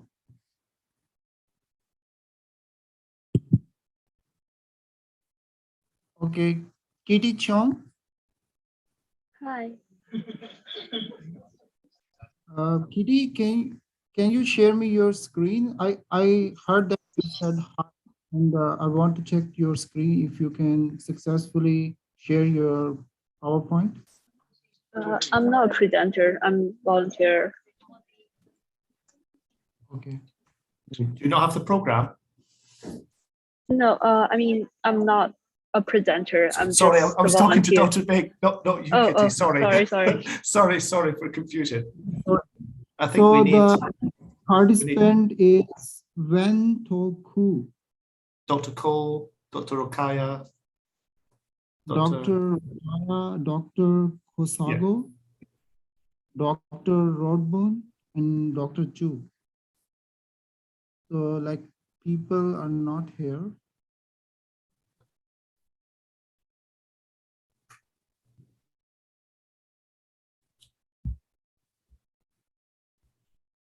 Yeah, Rodbone is here. Can you hear me, Rodbone? Yes, I'm here. Good afternoon. Okay. Can you share your screen so that we can confirm that you can successfully share your screen? Sure.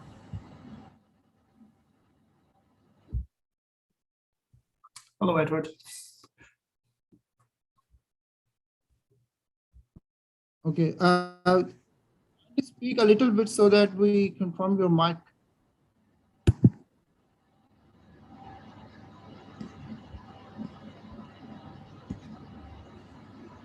Hello, Rodbone.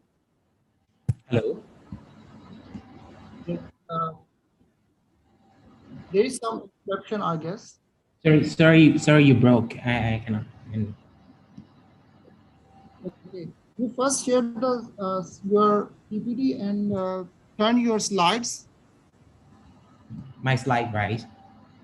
Turn your slides back and forth a little bit. First share it. You mean this? Yes. And now turn the slides back and forth.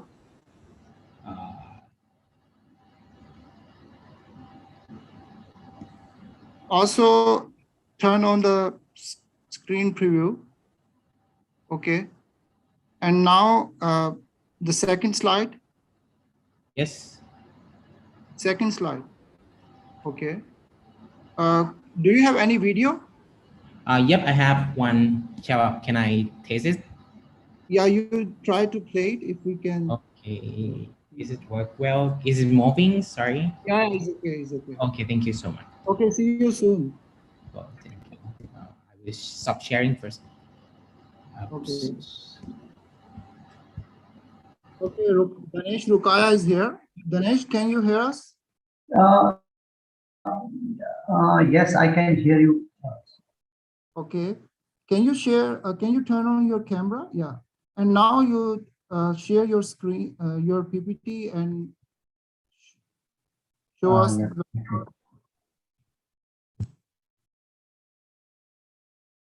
Yes, so this is my presentation. Okay. Turn on the full mode, the screen mode. Okay. Do you have any video? No, I don't have any video. Okay, thank you. See you soon. Yeah, okay, thank you. Yes.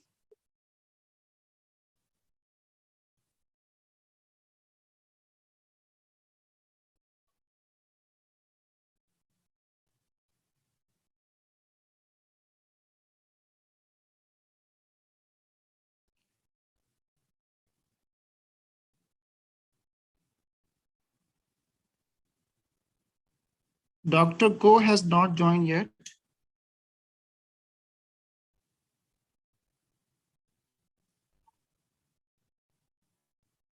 Okay, we already checked Rukhaya, I think.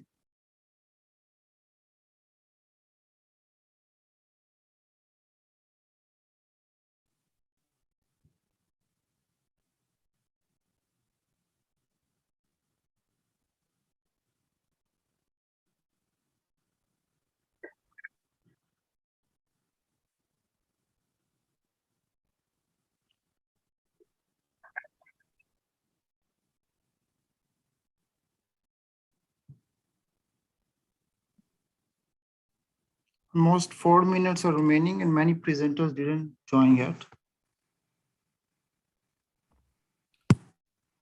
This has happened in other sessions. Don't worry. I'm sure they'll turn up. Just maybe there might be a technical glitch to expect.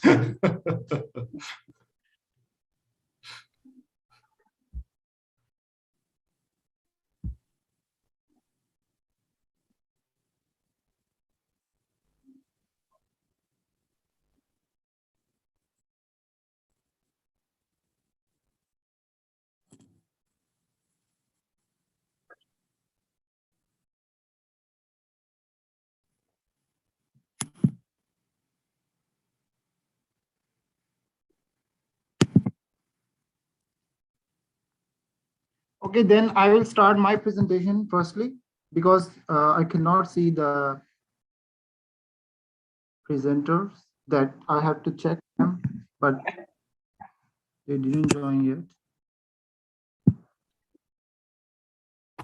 I know the message said to start, but it still has another couple of minutes.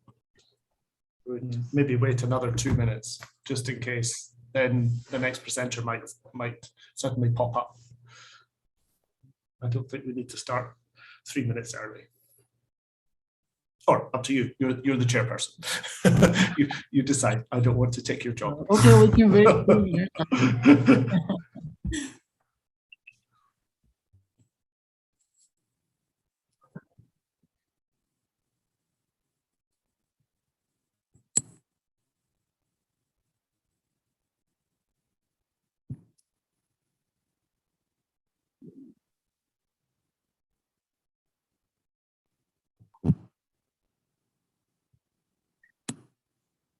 I think some presenters have their presentation quite late, so they didn't appear up till now.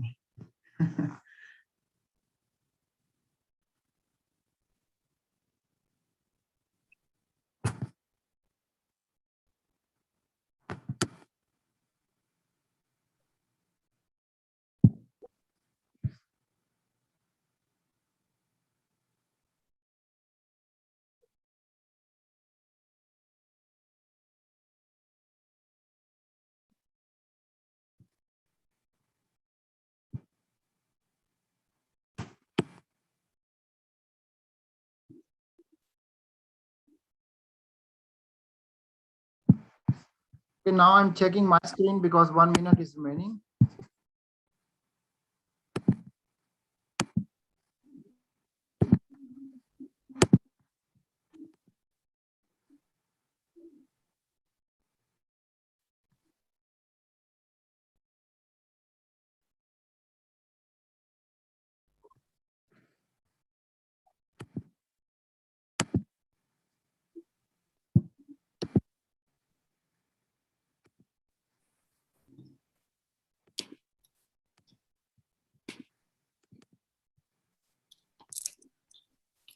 Hope everybody can see my screen.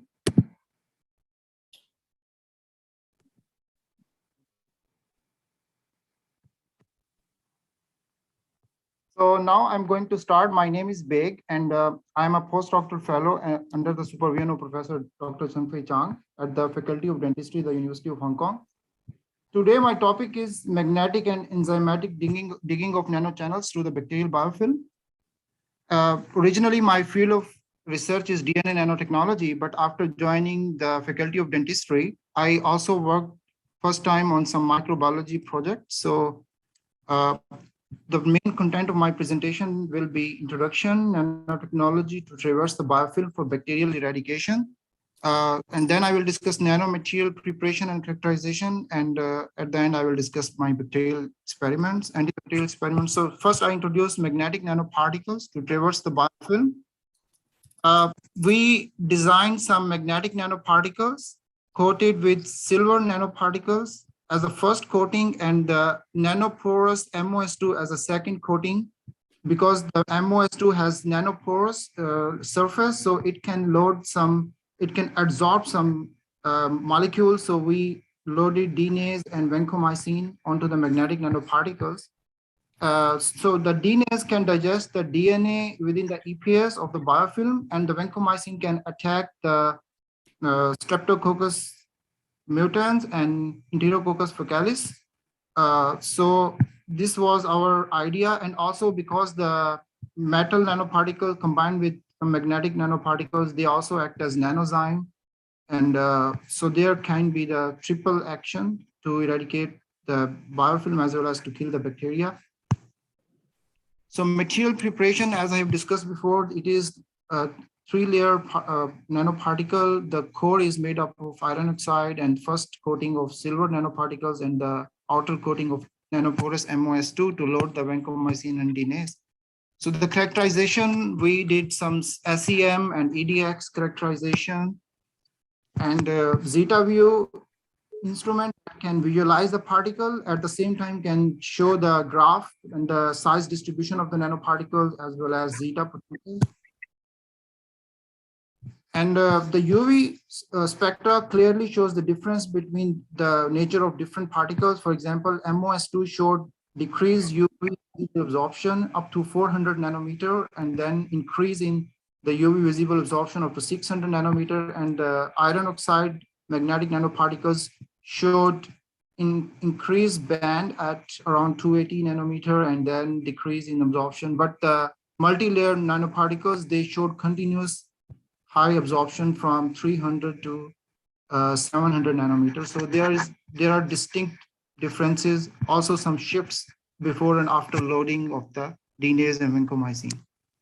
And also the FTIR spectrum shows either increase or decrease in infrared transmission, or also the change in some shift in the bands as well. So we confirmed our layering of the different types of layers and also the loadings from the FTIR. And previously, we just reported a polymeric DNA scaffold material for tissue regeneration, but here we evaluate the same material to think that this polymeric DNA might be simulatory to the EPS, the DNA, the complex DNA in the EPS. So we tested our nanoparticles to break down this micrometer size scaffold into nanometer size pieces around 5 nanometers. Most of the particle histogram, the size histogram shows the most of the particles were around 5 nanometer.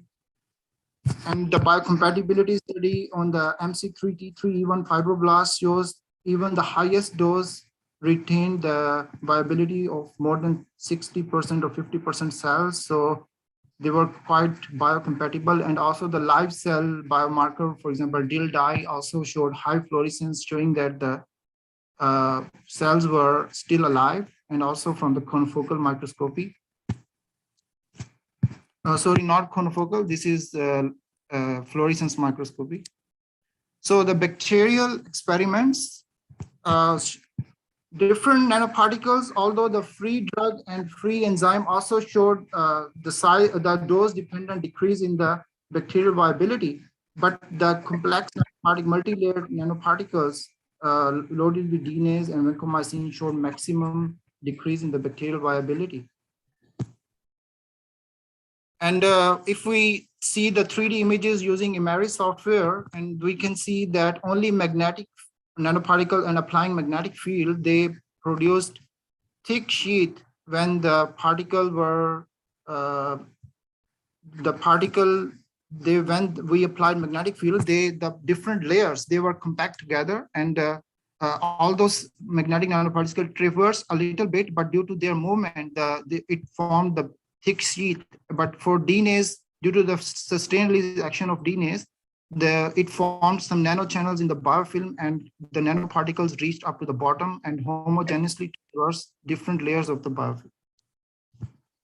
We can see the biofilm thickness was the least with the multi-layer magnetic nanoparticles, and also the bacterial killing was maximum with the multi-layer magnetic nanoparticles loaded with DNase and vancomycin.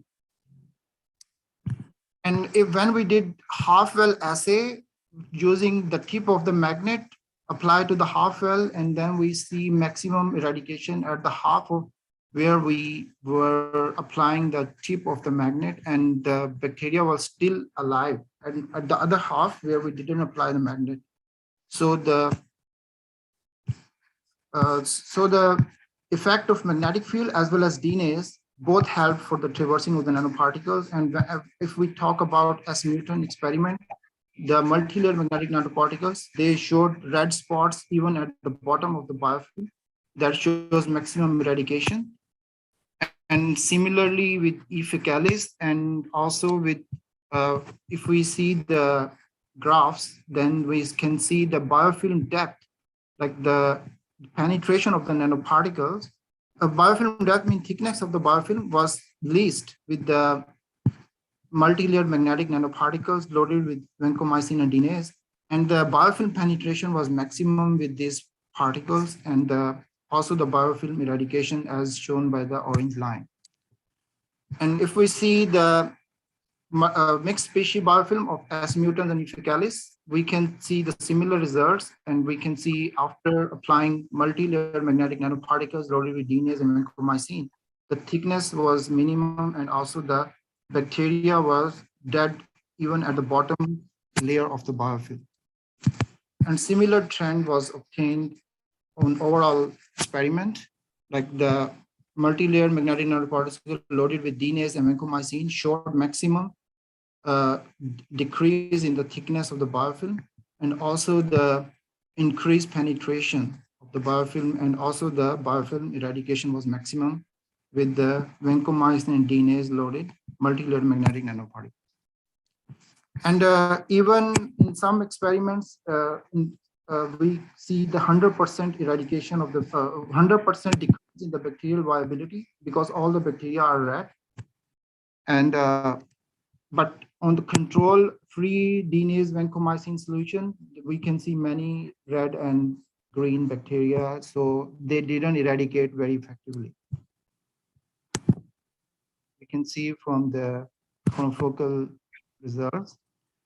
So at a summary, the infectious biofilm protects the underlying colonies of bacteria, and our DNase and vancomycin carrying multi-layer magnetic nanoparticles homogeneously traverse the biofilm and showed maximum eradication of the bacteria, and as well as the decrease the thickness of the biofilm. Thank you all. And this project was funded by the Platform Technology Funding by HKU to Professor Chan.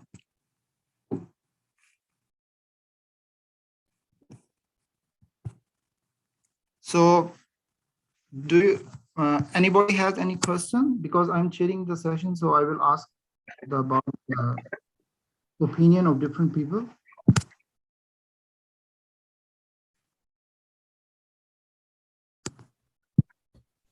Yes. I can ask a question, Beg, or I can ask several. So do you have any data about the rate of release? So you said that your nanoparticles have a porous coating, so the things are loading into there, so proteins and small molecules should release very differently.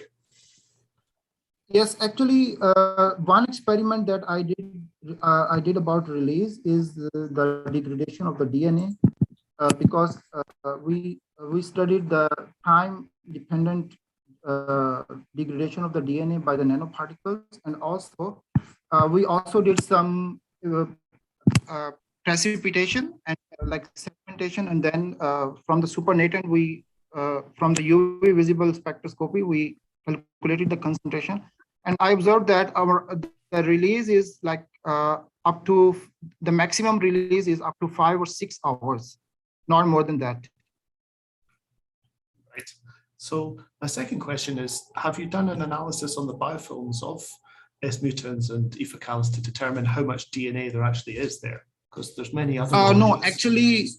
actually, I didn't do experiment on the real biofilm DNA separately, but just saw the effects on the thickness of the biofilm and correlated it with the degradation of the DNA in the biofilm. But you don't know how much of the biofilm actually is DNA. Yes, the DNA contents of the biofilm I didn't calculate, but I did my DNA-based material as a simulatory material to think that it might be similar to the DNA in the EPS of the biofilm. So if no one else has a question, I can ask something about the magnetism, about how that actually works. The magnetism. Actually, Yeah. I used magnetic stirrer, the white stirrer, and I grew the biofilm in the 8-chamber slide. And the 8-chamber slide is like rectangular in shape. And I consulted the company website, like which size has how much magnetic force. And then I applied the magnetic tip under the slide to attract the nanoparticles. Right. Thank you. Thank you.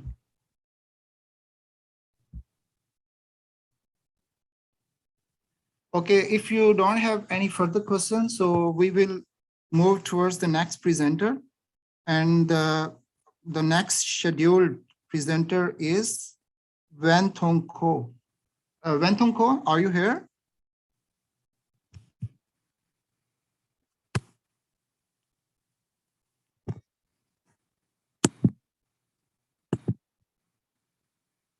I will stop sharing my screen. So Wen Thong Ko.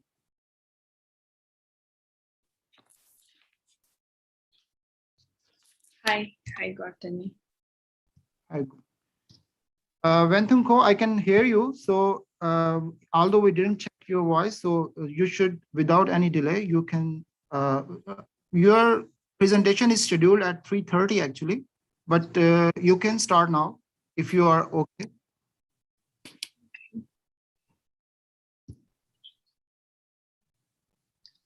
Okay. Hi, good afternoon. My name is Ko Wen Thong. I'm from University of Malaya, Faculty of Dentistry. Okay, today I would like to present to you the effect of surface conditioning on shear bond strength of glass ionomers cements to etch silver diamine fluoride treated carriers dentine. For this, I do not have any financial conflicts or interest for the sponsors material. My material sponsors are from SDI, and I get my research grant from University of Malaya. These are my supervisors. So today I would like to brief you regarding the contents of the research as this. So I will go through the contents of silver diamine fluoride. The commonly used percentage is the 38% silver diamine fluoride, which is a colorless liquid. In my research, I use Rivastar from SDI. It contains of ionic silver for 25%, which is antibacterial, fluoride, which is remineralizing agent, 5%, ammonia as a solvent of 8%. What does it do? It is used for dentine desensitization, caries arrest, and caries prevention. It is also used as difficult to treat lesions and patients with high caries risk. These are the cross-section of the tooth surface and the SDF penetration. As I can observe, the dentine can penetrate quite well until the pulp chamber. There's a term called silver modified traumatic restorative technique, which is also known as SMART, which is meant for the lesion which are not restored after SDF. It is left as a frank cavity. So SDF can be used in conjunction with GIC for caries arrest, which are also known as silver modified traumatic restorative technique. This can facilitate the plaque control and improve the cleanability of the area. For literature review, Yamaha et al. Reported the usage of AutoCure HVGIC can increase the fluoride uptake for SDF treated surface, and it can strengthen the shear bond strength. Ng et al. At 2020 reported there's no significant effect on the bond strength, and SDF does not significantly affect the bond strength of glass element cement to dentin lesion. We would like to modify this because we want to use different surface condition to try to enhance the bond strength of the GIC to the SDF treated surface. This is because the SDF is usually very effective on the caries affected dentin, and sometimes the bond strength of this substrate is usually lower than sound dentin. So move on to our objective of the study is to investigate the effect of surface conditioning on shear bond strength of the high viscosity GIC to SDF treated carriers dentin. We will also want to analyze the failure mode with interfacial analysis using stereo microscope and scanning electron microscope. This is our study design. We collect premolar teeth collections and we examine under stereo microscope scanning to avoid there's any crack or any caries lesion. So next we will prepare dentin block preparation. We'll grind 2 mm from the center fissure on the occlusal surface. And next we will prepare them using artificial induced caries. We are aiming to produce 700 micrometer, and we check this artificial caries development using OCT, which is optical coherence tomography, which is a non-invasive instrument to check the caries lesion. Next, we apply the SDF, and we kept inside the deionized water for 2 months.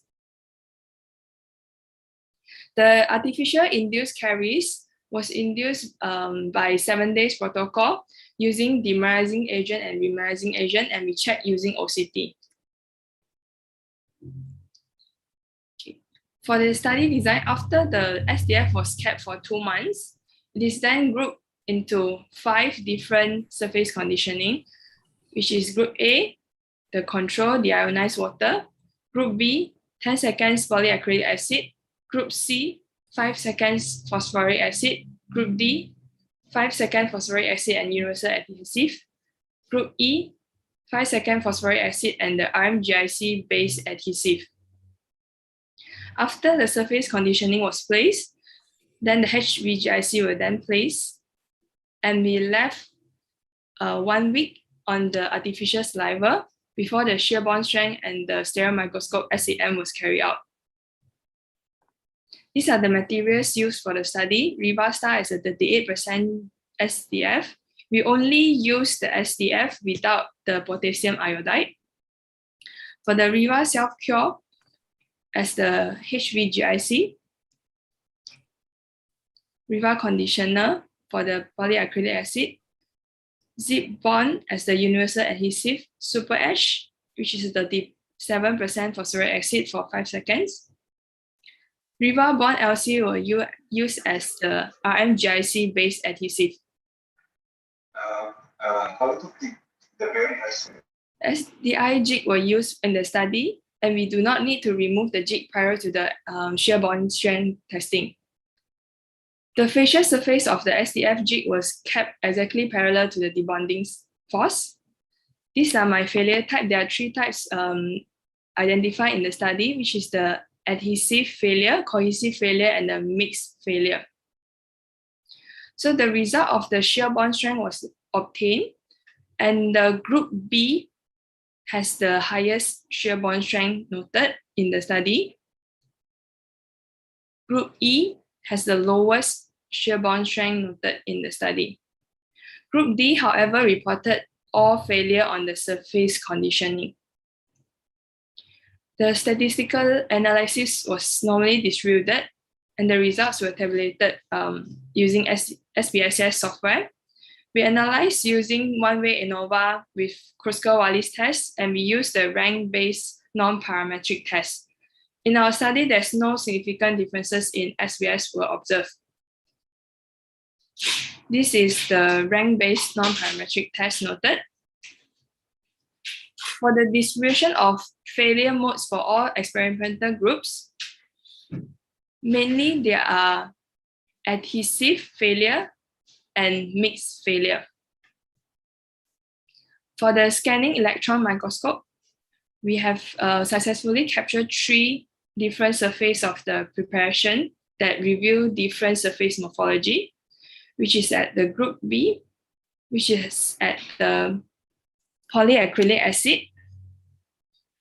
We know that there's a thick layer of interfacial ion exchange layer formed between the tooth surface above that we circle here. And group C noted a significantly less ion exchange area. Group E has partial thickness of the ion exchange area.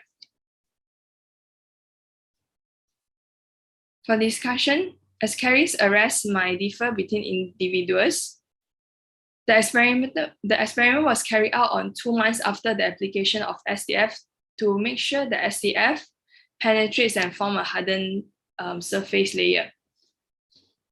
The thick ion exchange layer was found in the arrested cavitated SDF dentinal lesion on 25 to 30% of the polyacrylic acid.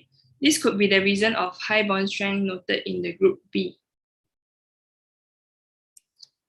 For the conclusion, surface treatment with 10% of 25 to 30% of polyacrylic acid produced the highest shear bond strength of high viscosity GIC to SDF treated caries dentin. In this setup, we are allowing the SDF to penetrate and form a hardened surface layer. In result to a GIC bond to this layer at similar strength to the demineralized dentin for a period of 2 months. The 10-second polyacrylic acid may be the preferred method for the silver modified traumatic restorative technique. With this, I would like to end my presentation. Thank you very much. Thank you very much, Van Thong. The one question the participant asked in the chat box, Dr. Muhammad Abdullah, he asked you, does the nanoparticles produce any discoloration? Does the nanoparticle produce any discoloration? Because in this research, we do not use any nanoparticles. The SDF was, after the SDF was applied, the dentin is discolored.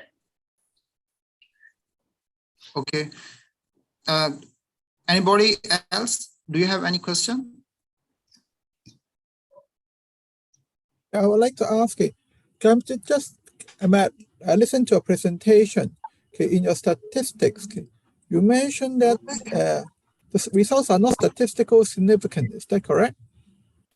Yeah. Yes. You are right. So why do you make a conclusion that one method is better than the others? Because in the clinical scenario, it might not be the same as what we do in the study design. Yeah, but comparing all these rank-based non-parametric, it is concluded as the group B has the highest bond strength. So we can partially conclude that it is still the best way for the bond strength to have. Yeah, I think have you considered increasing our sample size so that the difference may reach a statistical significance level? Yes, we are currently performing, because previously when we submitted the abstract, we haven't have enough sample size to submit. Okay, thank you. Thank you for the recommendation, Prof. Edward. Thank you, Professor Edward. And another question Armelia asked, what was the decision of choosing the time difference? It seemed that the difference of duration is very short. Can you explain further? Difference of duration. Is that the duration of the Dentine conditioner was placed, or the Yes, I don't understand what is the question means. She asked why you choose such, like why not other? Yes, so in the group treatment, you mentioned there are 5 seconds and 10 seconds. Yes. Okay. Why? Yes. So and the group B, you mentioned 10 second PPA and group C 5 second PPA. And you only choose 10 seconds for one and 5 seconds for all others. So what was the reason to choose 10 seconds for one? Okay. For Dentine conditioner, it is following the manufacturer instruction for 10 seconds for the 25 to 30% of the Dentine conditioner. However, for phosphoric acid, it is also following the manufacturer instruction to use 5 seconds to clean the smear layer without causing any further demineralization on the SDF treated surface. Okay. Dr. James asked, what's the rationale to bond after SDF application of 2 months? Also, why the N is equal to 7? How to measure the compliance of using the SPS chip provided by SDI? Okay. There's actually not a big significance to bond. Either is in, because SDF, it needs to some time to set in and harden the dentinal surface before the GIC can be placed. If the GIC were placed immediately, the bond strength wouldn't be strong enough too. Secondly, the numbers of samples were very small because we haven't had sufficient time to do so. We are now increasing the sample size. The third question is the SDI jig. The SDI jig that is used for the study, a lot of the jig needs to be removed before we place in the universal testing machine. For this jig, it does not require us to remove the jig.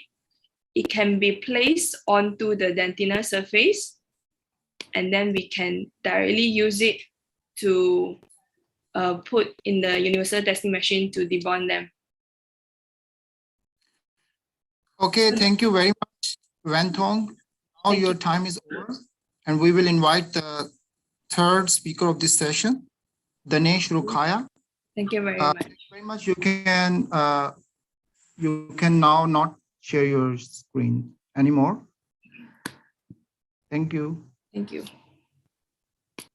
Okay, Danesh Rukhaya, now it's your time to start.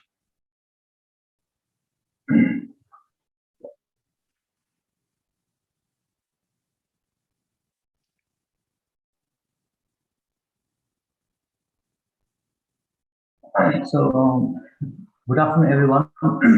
So today I'm going to present a research.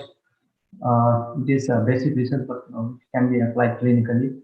Magnification of iris through clear acrylic resin in ocular processes. So I'm working as a lecturer in Walalai University, in the Department of Clinical Dentistry in Thailand. So now moving in the introduction, ocular processes. So and it deals with the eye. So loss of eye can result in anesthetic and the loss of self-esteem, as you can see. So this is generally replaced by a prosthodontist. So the cause of the eye defect includes congenital and acquired. So in congenital, acquired microphthalmia, and in acquired trauma, tumor, and infection. So these are common causes of eye defect. So this is one study. It found that in the southern part of India, it was done over 5 years period. It was found ocular defect was quite high prevalent in young males, and the trauma and pathogenic cause was major and followed by non-specific and congenital. So it showed that high prevalence of injuries and infection in young adults, leading to ocular defect. So now the main treatment of ocular ocular defect is by the ocular processes. So ocular process is the maxillofacial processes that artificially replaces a missing eye as a result of trauma, surgery, and congenital absence. So, so in this figure, you can see this is ocular processes, and there is eye defect in the left side, and so after the replacement, it increase the aesthetic.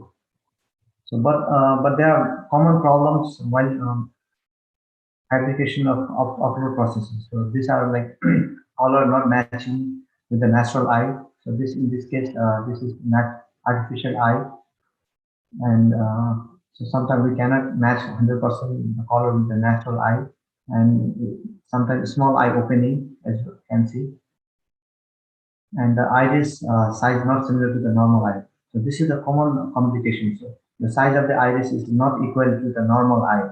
So this can be from various techniques I will talk later, and sometimes loose ocular process and rotation, and some discharge and air bubbles while fabrication of processes. So these are the common problems following the ocular process, among which the iris size is not similar to the normal eye. So this is a common problem. So one study found like they did on the outcome of survey of patient concern and the satisfaction with the custom ocular processes were. And they found that the commonest concern of process related to with the reduced motility and some watering means discharge and crushing and discharge and difference in the size of the prosthetic eye related to the normal eye. So you can see this is a common problem even in one study. So when we make the ocular processes, generally done by maxillofacial prosthodontics, and there is always a magnification of iris during fabrication of a new ocular or during the relining of old ocular processes.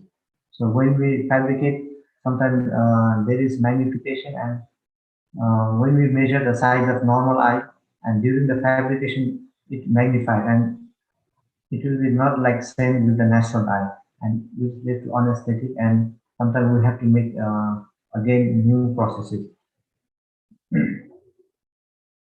Although it is important to analyze the magnification of iris in ocular processes, so there is no literature on the magnification. So we cannot find any articles related to the magnification, and we cannot predict how much the magnification will be while fabrication of processes. So hence this study was to study the magnification of ocular processes. So the aim was to investigate the magnification of iris through various thickness of acrylic resin. We did study, we fabricate the eye, and we made various thickness of process, clear acrylic resin over the iris. So this is the metal methodology. So we selected 60 ocular processes, and we divided into 6 groups. So one is control. So there was no acrylic resin. So this is the exact size of the iris, and we put 2 millimeter, 4, 6, 8, and 10 millimeter. Generally, very less chance like the ocular is bigger than that. So sometimes it can be, but due to yes, because they put the implant and then the ocular procedure. So the ocular is maybe maximum is 15 millimeter. So this we designed to place from 2 to 10 thickness of clear acrylic resin over the iris and see the magnification. So you can see this is no acrylic. This is the control, and 2, 4, 6, 8, and 10. So we follow the general fabrication steps. So first we made the iris, and we measured the diameter, and then we made the mold of same size, and then we mark the center, and then we removed the iris, and then we placed the iris over the sclera, and then we covered outside with the clear acrylic resin. So this is the general step used for the fabrication of ocular processes. And after we put the clear acrylic resin, we cured in the manufacturing according to the manufacturing instructions, and we check voids, cracks. So this, which include the voids and cracks, will excluded, and the sound, the wood of our process was selected and they were polished well. And then we measure the iris after the fabrication, after polishing. And the magnification was studied by using this formula. So you can see the magnification is equal to the divided by the height of the image to the height of the object. And we did statistical analysis using SPSS and significant level 0.01, and we did and one-way ANOVA to compare the various size after the fabrication, and we check the correlation, is there any relation between the magnification of the final size and the thickness of acrylic, and we did a regression analysis also. The result it showed that so this is the final measured diameter after the fabrication of the process. You can see the diameter is increased. So the 2 millimeter, 4, 6, 8. So as the size of the thickness of acrylic is increased, the final measured diameter is also increased gradually. And the data were normally distributed. You can see comparison among the groups. We found a significant difference. So there was significant difference of the final measured diameter. And this was the magnification. So you can see in 0 there was no magnification because it was not covered with acrylic. And in 2 you can see 1.06, and in 4 1.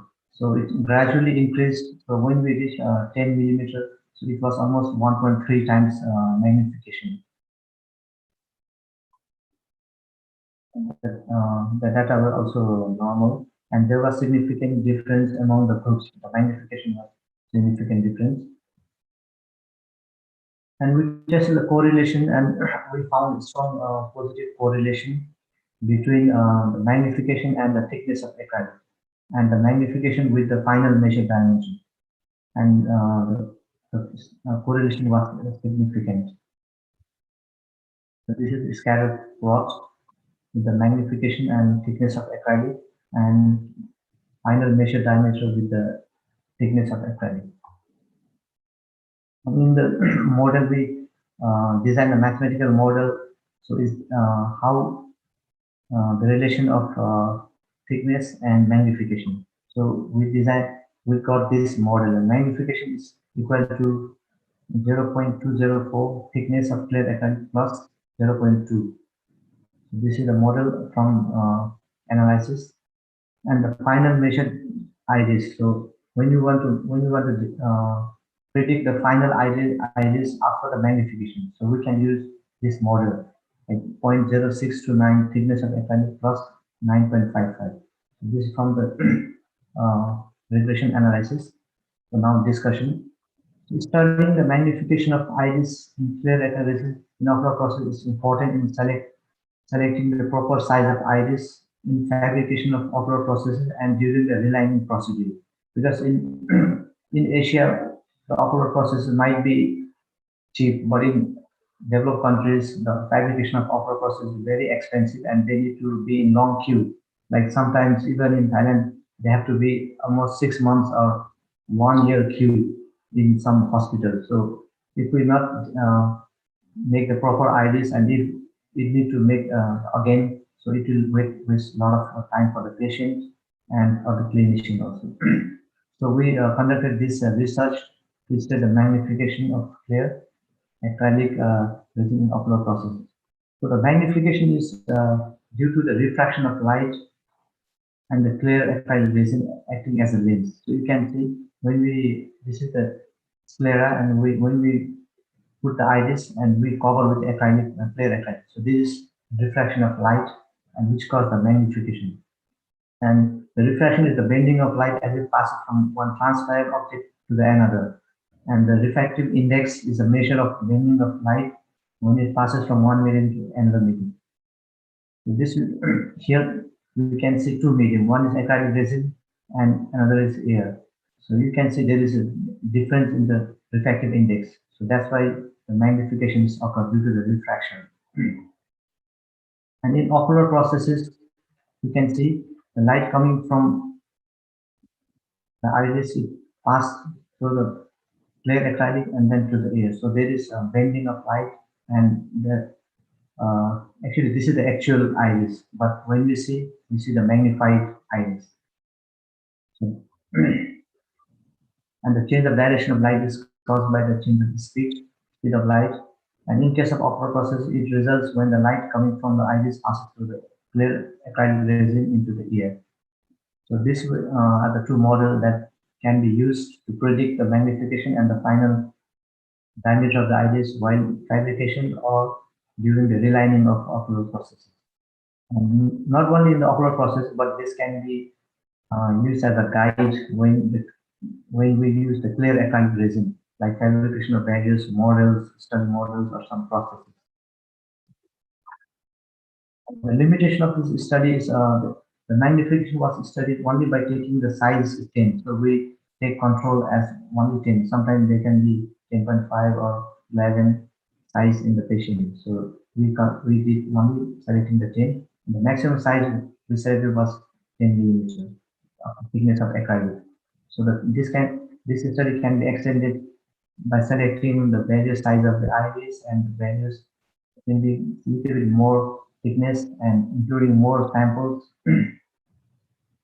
My conclusion. So as the thickness of clear acrylic resin over the iris is increased on the ocular processes, the size of the iris also increased due to the magnification through the clear acrylic resin. This research will provide a guideline on the magnification of iris through thickness of clear acrylic resin and help to reduce the error in the size of the iris while the fabrication and relining of or the readjustment of ocular processes. These were some references regarding the magnification and the processes. This study was partially supported by Vanilla University and Chulalongkorn University. Thank you for your time and attention. Thank you, Dinesh. Actually, your time is exceeded and almost 15 minutes has been over, but we will take some quick questions. Anybody want to ask question?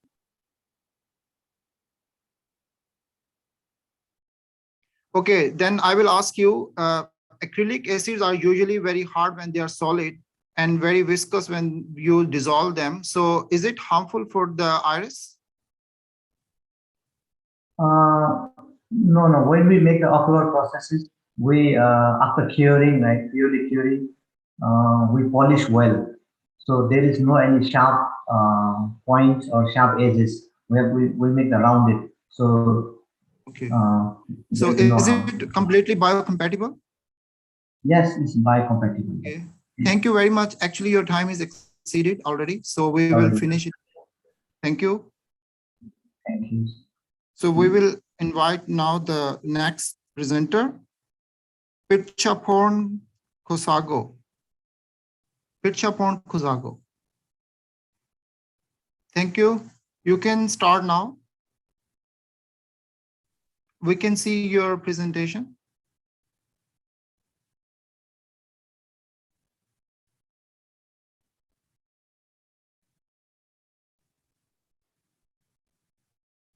We cannot hear you.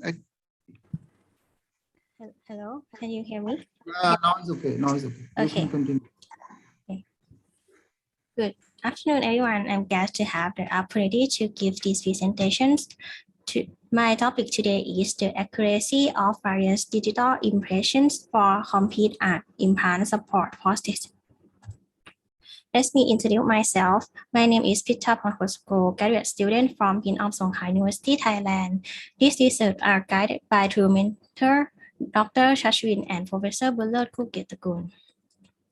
Okay, for introduction, since osteointegration implants are direct contact to surrounding bone, so it's unable to move under pressure like periodontal ligament in natural tooth. Undesirable force will transfer directly to surrounding bone, especially to areolar case, cause a significant stress on implant and leads to future failure of prosthetic restoration. Lack of passive fit of prosthetic restoration, especially in long span prosthetic restoration, will lead to mechanical failure such as chest bone loss, loosening of prosthetic retaining, and screw implant fracture. For biologic failure such as osteointegrating failures and peri-implant disease. From systematic review, show acceptable discrepancy distance between implant and abutment less than 100 micron is provide passive fit. Therefore, the accuracy of prosthesis fabrication step required to transfer implant positions in an actual positions, which depend on the several steps for fabricated of well-fitting prosthetic restoration. Impatient technique is one of factors that affect the accuracy of working cast, which is important to fabricate passive fit implant prostheses. In the 1980s, the digital intraoral scanner and scanner system was developed and now gain popularity. The advantages of using digital scanners such as decrease overall treatment time. Therefore, it eliminates trace selections, dispensing, and setting of impatient material and send the impatients to laboratory. Intraoral scanner may increase this efficiency due to it sends the digital impatient file directly to laboratory to design and milling restoration immediately. Moreover, patients prefer digital impatient higher than conventional technique because of its less gag reflex, difficult in breathing, or undesirable feeling, taste, or smell from impatient materials. Many studies report the digital impression has acceptable accuracy, especially in short fixed denture prosthesis. However, there are some controversy about accuracy of digital scanner in long span fixed prosthesis. Moreover, our in vitro study investigate the accuracy of newer generation of scanner tends to equal or even better results compared with conventional technique. So it's become to my objective of my studies to compare the accuracy between 3 different digital scanners for 5 implants placed in completely identulous arm. The accuracy according to ISO 5725 is composing of trueness and precision. Trueness is the closeness of agreement between the aspect of measurement result and true value. Precision refers to the closeness of agreements between independent measurement results obtained under specified conditions. And hypothesis is no difference of accuracy between intraoral scanner in full art mandibular implant support fixed prosthesis. For material and method, we use edentulous mandibular cast was prepared with 3 straight and 2 17-degree angle screws detain abutment screw on implant. 3 different digital scanner test group, trios, iTero, and palm scans. An extraoral scanner, we use E4 scanner to digitize the reference models to compare each intraoral scan positions in terms of 3D deviations by using a 3D-dimensional analysis software program called Geometric Control X. And we use best fit alignment techniques to superimpose each file with no selective bias. We report the deviation of whole scan body and each scan body, left premolar, left canine, central incisor, right canine, and right premolar. For statistical analysis, normal distribution and equality of variance test, we use Shapiro-Willis and Raven test. Difference in accuracy between each group are analyzed by using one-way ANOVA followed by post-hoc comparison for two-nest value and Coca-Wallis test followed by pairwise comparison for precisions at p-value 0.05. For the result of two-nest, there are significant 3D deviation of whole scan body were found among groups for both two-net and precisions. Trios show least 3D deviation of two-net. 52.1 microns followed by palm scan 57.2 microns and iTero 67.7 microns. There are no significant difference between trios and palm scan at all positions. The highest 3D deviation was found at right premolar. For precision value, trios group show less 3D deviation for precisions and followed by palm scan and iTero.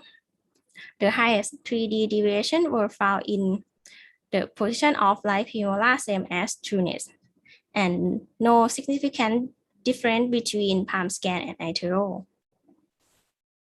This box plot at right side represent overall two-net, show significant difference between palm scan trios with iTero. Trios provide less 3D deviation among each group. At left side, show overall precisions. Trios provide less 3D deviation among group. This is the picture of 3D deviation difference of whole scan body of each test group: A palm scan, B trios, 4, and C iTero. And we superimpose with reference STL file that we use E4 scanner after we use base fit alignment by geometric control X.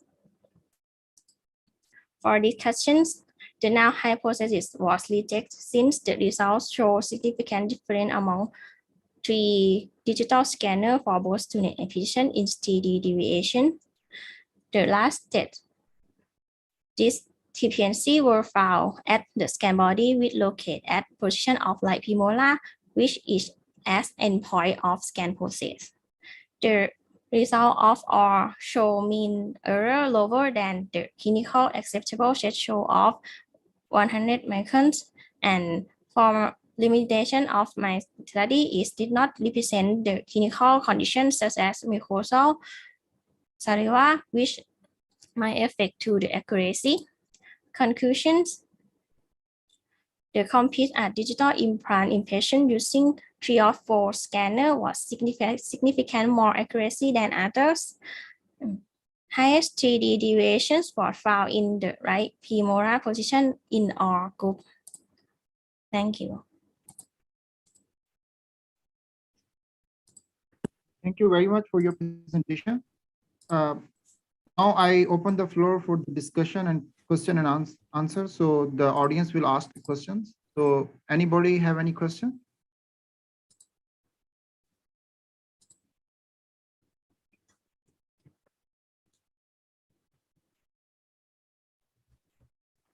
I can maybe ask one. Thank you for that. And did you consider using more than one model, or using a different, using the maxillary model? Do you think that because you just used one, there might be some anomaly or other thing? I select the lower art impatience, lower art cast because in the clinical we use the hybrid restorations in lower art more than upper art. So I interest. So because of this reasons, so I select the lower art cast instead upper art. Did you consider making another model of? Oh, yes. Because you just did one model, yeah, I think. Oh. Thank you. Yes. Thank you, Dr. Rory Watt. now any other question from the audience? Yeah, actually I have one question. So among the 3 scanners, so which you found the best for implant scanning? Hello? Your voice is not clear. No, actually I asked, so you used Can 3 you hear more scanners, clearly? so- Can you speak more clearly? Yeah, so actually I want to ask, so among the 3 scanners, so which you found the best result? Best system. Did you The use? Best, best result. Best. Yeah. He is asking about. Oh, best we result. found best results in GEOS 4 group. Yes, it is a newer generation. Newer generations of iOS that we have now. Okay. Actually, your scan data, I could not see the statistical evaluation of the data. If you show your data and the graph in the scan part.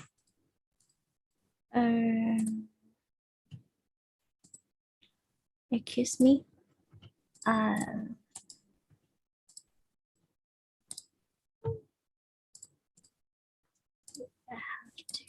Okay.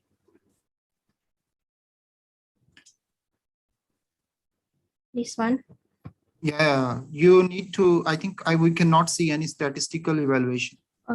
Can I show in the table? I have table. Okay, you can maybe now your time is about to over. Maybe you can consider evaluating the data statistically later. So any other? Okay. So maybe you better also represent graphically. Thank you. Yes. So is there any other question from the audience? Okay, if not, then we will proceed with the further presenter. You may stop sharing the screen. Thank you. Welcome. Okay, the next presenter is Thirapat Rodbone.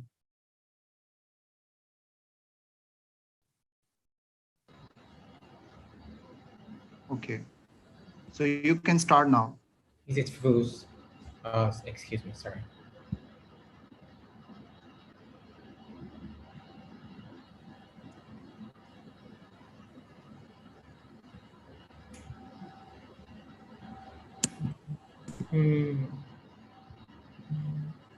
Yes, we can see.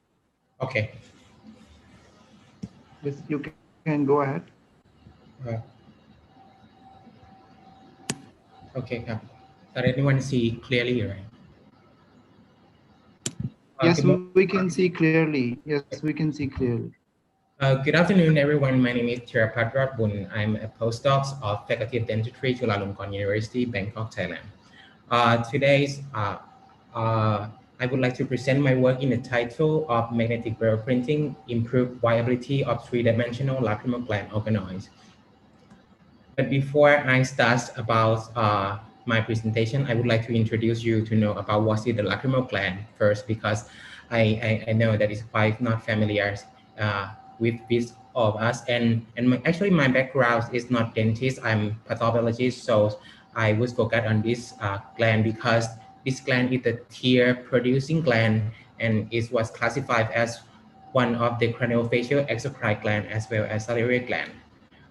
For this tear-producing gland, it shows the similar function with salivary gland that produce saliva. It can produce the tear fluid for lubricating the ocular cavities.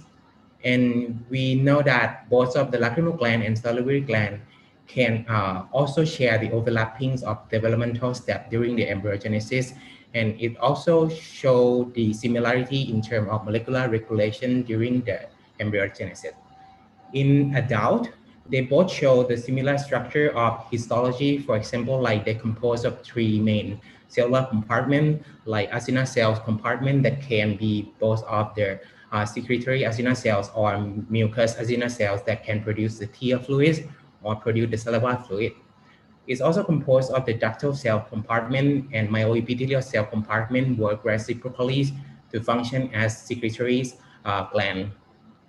We know that there are some pathological effect or some disease that can cause the defects in both glands the same, like in the Sjogren that can cause chronic and severe inflammations derived by the CD4 T cells infiltration into the tissue.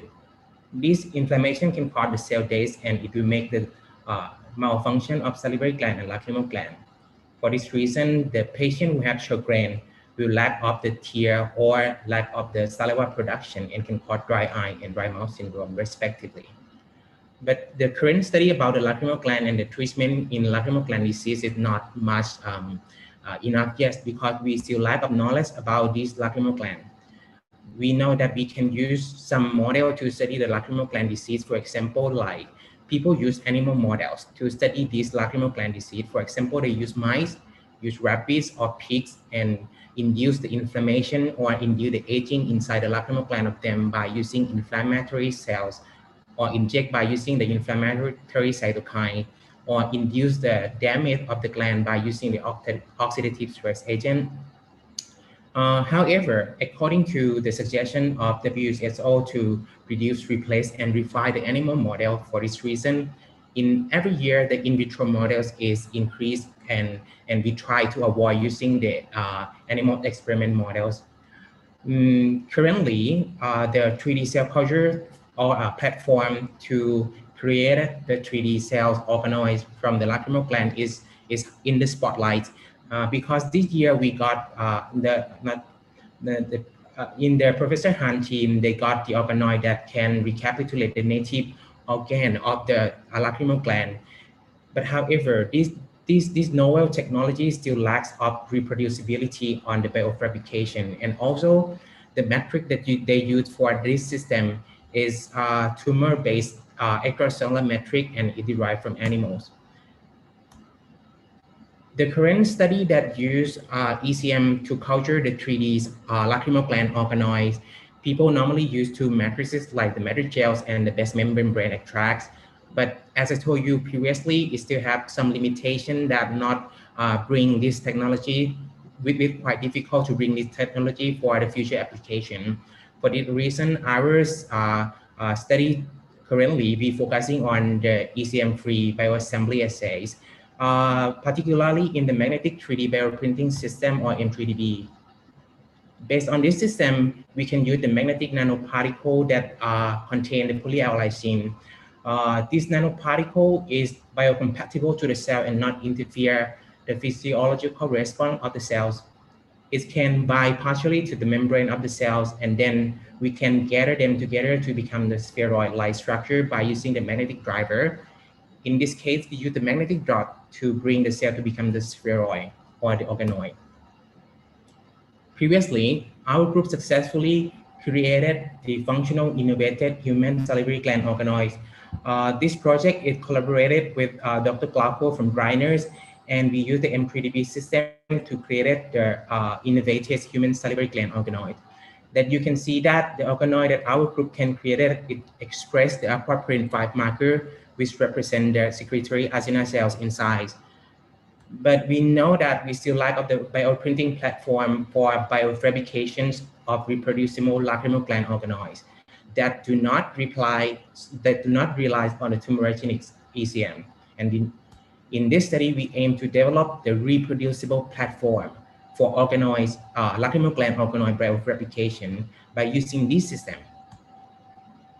So in this study, we dissect the lacrimal gland from the pig that we use as a proof of concept models, and then we isolated the primary cell from the lacrimal gland by using dual isolating processes like the mechanical digestion and enzymatic digestion respectively. Then we got the single cell and we culture it into 2D layer for 48 hours in order to make the cell healthy enough before we magnetize them by using the magnetic nanoparticle solution for 24 hours. And then we would like to dissociate the labeled cells and print them by using the M3DB system in the outer low attachment place. And we leave the another groups at non-magnetized cells doing in the same way. Before we dissociated the cells, we would like to know that how much of the acinar cell that we got from our isolating protocol and how many of them is mitotic. We determined it and we found that we got, based on our isolating protocol, we got the heterogeneity of the cell when you can see the bright field images. And among them, around 20% shows the secretory acinar marker of aquaporin 5, and around 20% of them also show the proliferating activity by expressing Ki-7 marker. For this reason, we certify and we use all of this population to create the 3B structure by using M3DB system. That you can see, this system can create the consistent spheroid-like lacrimal gland structure at 24 hours after printing. But in non-magnetized groups, we can observe the organoid structure after 48 hours pass. For this reason, we use 48 hours onward to determine the lacrimal gland organoid size.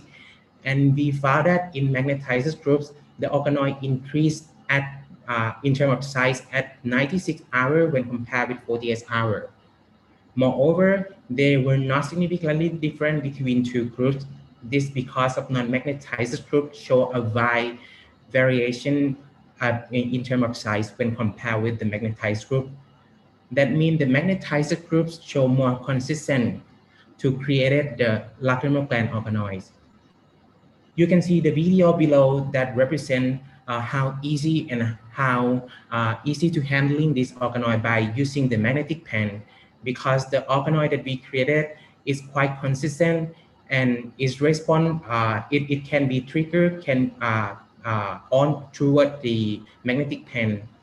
For this reason, we can summarize that if you're using the M3DB platform to create it, it can create the consistent and scalable organoid from lacrimal gland within a very short time. In this study, we use 24 hours, and it is high producibility, and it's also easy and friendly for future application because we can trap it by using the magnetic pen. We also determine that how many of cells that proliferated and viable in our printed organoids. We've used the nuclear probe assay to determine the life and days of the cells inside the organoid that we created by M3DB system. We use two fluorophore. The blue fluorophore represent the live cells, and the cytop green that show you in the green dot will represent the dead cells. So if you see the higher number of green dot will represent the higher number of the dead cells. In the 5-day of culture, you can see that in the group of magnetized cells that we created, the organoid by M3DB system, it shows the intake of spherical structure, and it shows a lower number of dead cells when compared with non-magnetized groups. We confirm this again by determining the ATP activity inside the cells, inside the spheroids, inside the organoids, by using, by determining ATP luciferase activity. You can see that from 24 to 120 hours onward, at 4 and 5 days, the cells in the magnetized group show significantly increases when compared with non-magnetized group. This represents the M3DB platform can improve the cell viability inside the algae organoids. Moreover, it produces a consistent of 3D morphological shape in lacrimal gland organoid.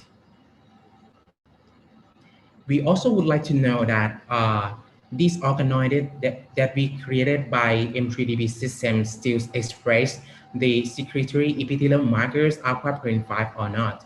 So we check the aquaporin 5 proteins expression by using whole mount immunofluorescence techniques.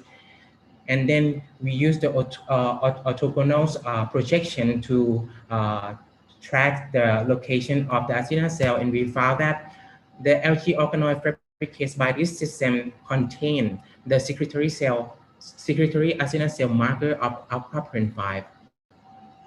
For this reason, it can conclude that this M3DB system platform can generate, this MPDB system can generate a consistent lacrimal gland organoid within a short time. In this study, we can get the organoid within 24 hours. And the organoid created by this system has high viability of the cell. It also contains the secretory acinar cells, and it can be used as a representative model for lacrimal glands. So now we are investigating the phenotype and genotype of the lacrimal glands that we created by M3DB system, and we would like to investigate the functions of them by testing with the different neuronal stimulant. We also would like to test them as a model for drug screening and the model for the lacrimal gland physiological response in the future. I would like to say thank you everyone who involving in this presentation and this work today, particularly to my PI, Dr. Joel, who helped me for this presentation and this work. I would like to say a big thank you to Chulalongkorn University, particularly Faculty of Dentistry and Grad School, and all members in our Star Biotech for Oral Health and Health Longevity, Chulalongkorn University. Thank you very much. Thank you, Dr. Thirapat. Very interesting work. You exceeded 2 minutes, but it's okay. We still can ask some questions from you. So is there any question from the audience? Thank you very much for that. Very interesting talk. You mentioned that you were doing salivary gland one. So you're doing these in parallel, lacrimal and different types of salivary gland organoids, or? Yes, previously our team, our group successfully used this system to create the innovative and secretory human salivary gland organoid by using human dental pulse stem cells in the, yes. Right. Can I just ask, is pig the best source? Is it just for amount of cells? Is the sort of physiology very similar? Now we are investigating about what is the response after we trigger by neurostimulants. It still functions as the native organ or not, but now we know that it express the functional secretories epithelial cell markers. Yes, the epithelial cell markers. Yeah. This is what we know. Can I just ask how many different cell types are there? For now, we're sure that it's contained the secretory epithelial cell there, but we are investigating another kind of cell like the ductal epithelial cell and myoepithelial cells or neuronal cell that important for the physiology of them. Thank you. Thanks. Thank you, Dr. Roriward, for nice questions. Now the 15 minutes is about to be over. So I will ask a quick question. Did you determine the mechanism of magnetic imprinting on the cells to form the organoids? We know that this magnetic nanoparticle is the mechanism is it can bind partially to the membrane of the cell because it contains polyl lysines. Yeah. Okay. So due to the positive charge of the polyl lysine and the negative charge on the cells, they can bind to the electrostatically? Yes, they can have a bonding to the membrane to the negative charge of the membrane of the cells. Okay, so this interaction is electrostatic actually. Yes, and it's partials. Okay, thank you very much for a nice talk. We will move to the next presenter, Wang Yong Chu. Thank you. You can stop sharing the screen. Yes. Wait a minute.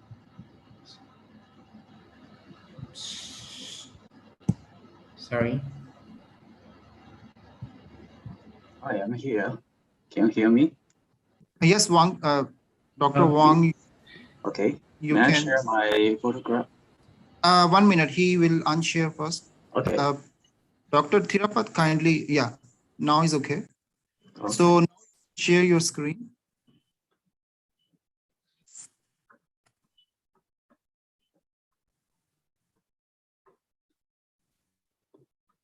Can you see the PowerPoint? Yes. Please go ahead. Okay. Good afternoon. My name is Wang Yongzhu from the University of Hong Kong. Today, my topic is biodegradable magnesium implant enhances angiogenesis and elevates the medication-related osteonecrosis of the jaw in rats. There's no conflict of interest in this study.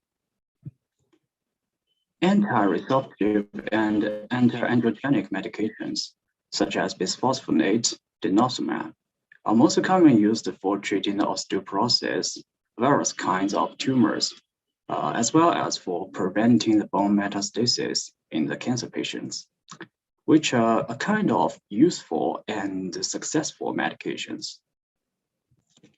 Unfortunately, 10 years ago, serious complications was reported associated with these drugs. It is called medication-related osteonecrosis of the jaw, MRONJ. It always happens after oral surgery, such as dental extraction, result in an exposed, unhealed necrotic bone, painful, difficult to treat, and easy to recur.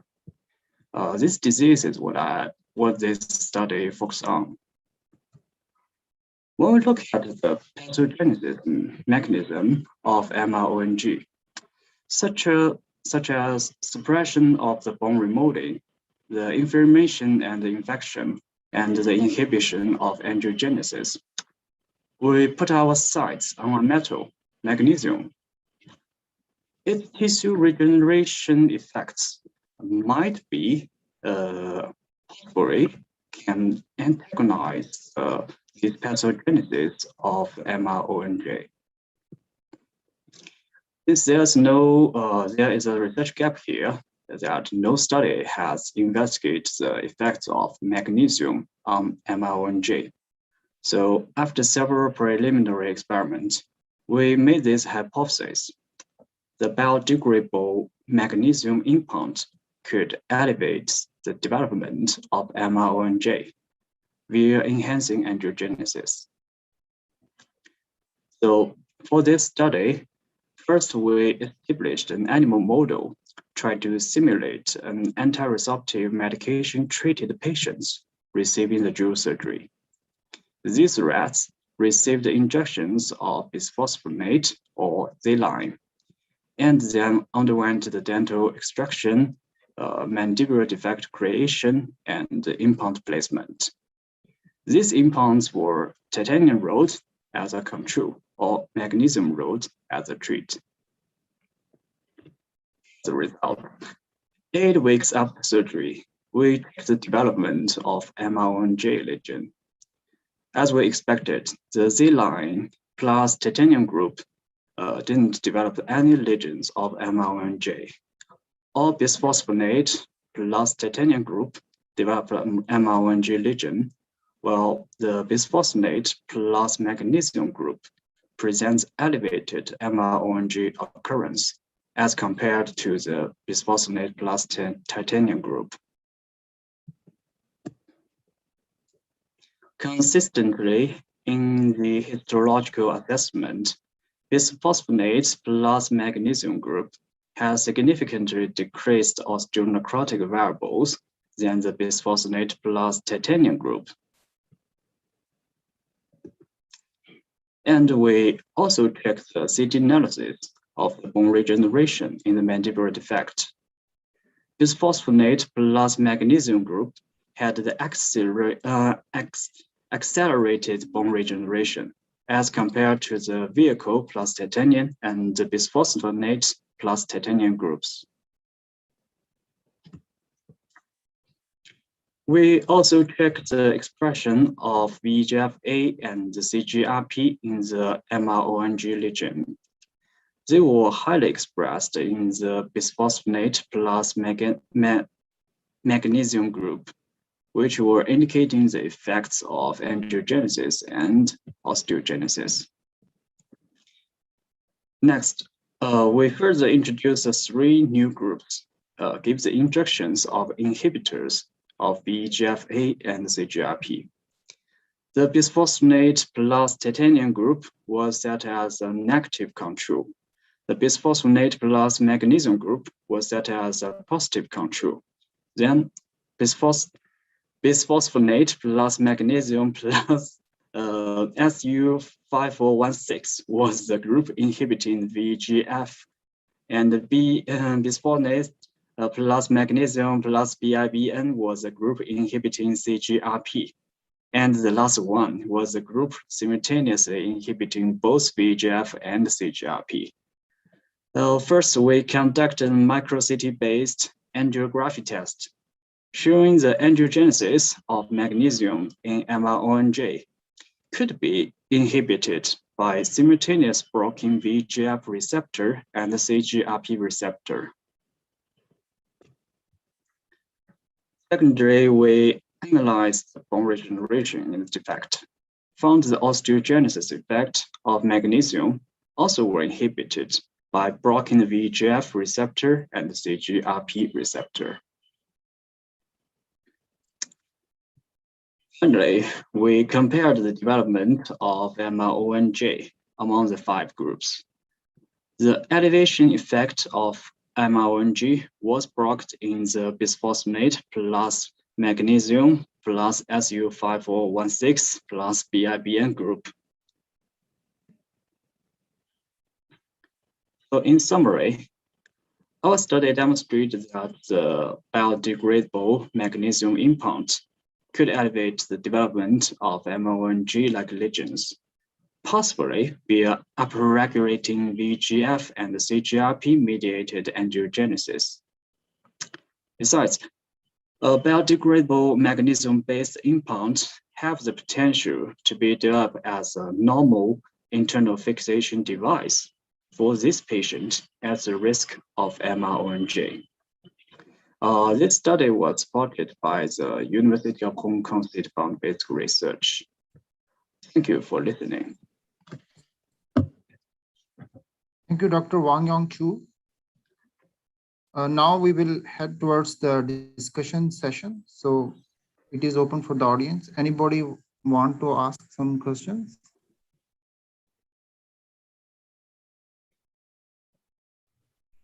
I can maybe ask some. So thanks for your talk. So it's very interesting, the use of the biodegradable implant. So how biodegradable is it? Because obviously you don't want your implant to just, so what's the physical properties and like maybe the functional lifetime of the implant, the pure magnesium implant? Okay, thanks very much for this question.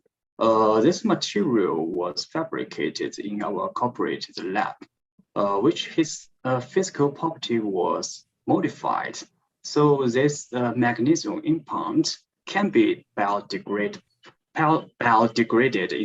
in the body, but very slowly. And it has enough mechanical strength to work as an internal fixation device. So can I ask, so magnesium oxidizes very quickly. So when you say treated, is it actually magnesium oxide on the outside that goes in and that's being released? Do you know any data about the amount of magnesium ions that come off? Is that how you still to measure that? Or? Oh, thanks for the first question. Actually, this part was not presented in this work. That part was done by the preliminary test. Normally, the biodegradation of the magnesium implant will last more than 6 months, which is long enough in the clinical scenarios. Thank you. Thank you. Thank you, Dr. Rory. So is there any other, Professor Edward? Yes, okay. This is a follow-up question, okay, from Dr. Watt. Okay. Do you think actually a magnesium coating of a conventional a titanium implant will be better, so that the coating will serve the purpose, and then the titanium fixture will stabilize the implant after you achieve the initial therapeutic effect? Oh, thank you, Prof. Low. This is a very good question. Actually, we focused on this question. I talked with my supervisor to determine these studies. Theoretically, the magnesium coating titanium implants can also have the similar effects in these studies.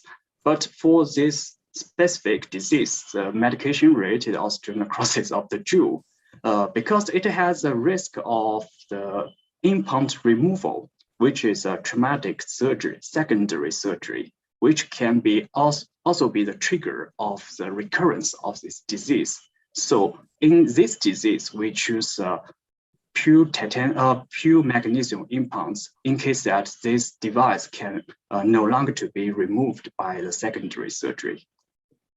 But for the biological effects of magnesium, any coating will get the same effects. Thank you very much. Okay, thank you. Thank you, Professor Edward Liu. So is there any other question?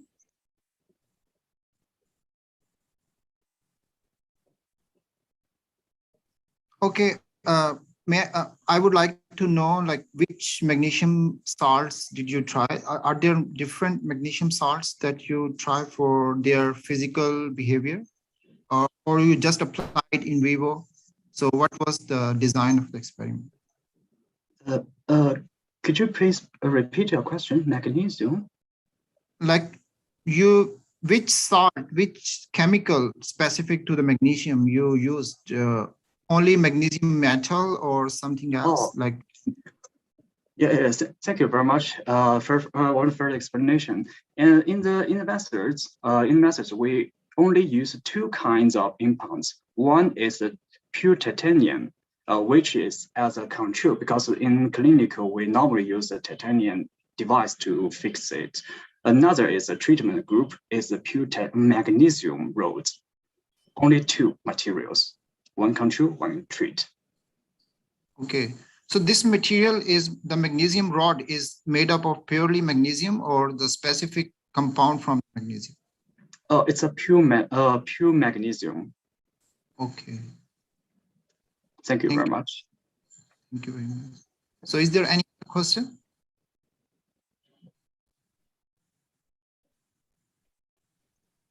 Okay, if not, then the time of the 15 minutes time of your presentation is about to over. Although we are 3 minutes ahead, but we have finished all the presentation, so we can end the session here. Thank you, everyone. Thank you. Bye-bye. Thank you. Okay, bye-bye. Bye. Bye. Thank you. Thank you.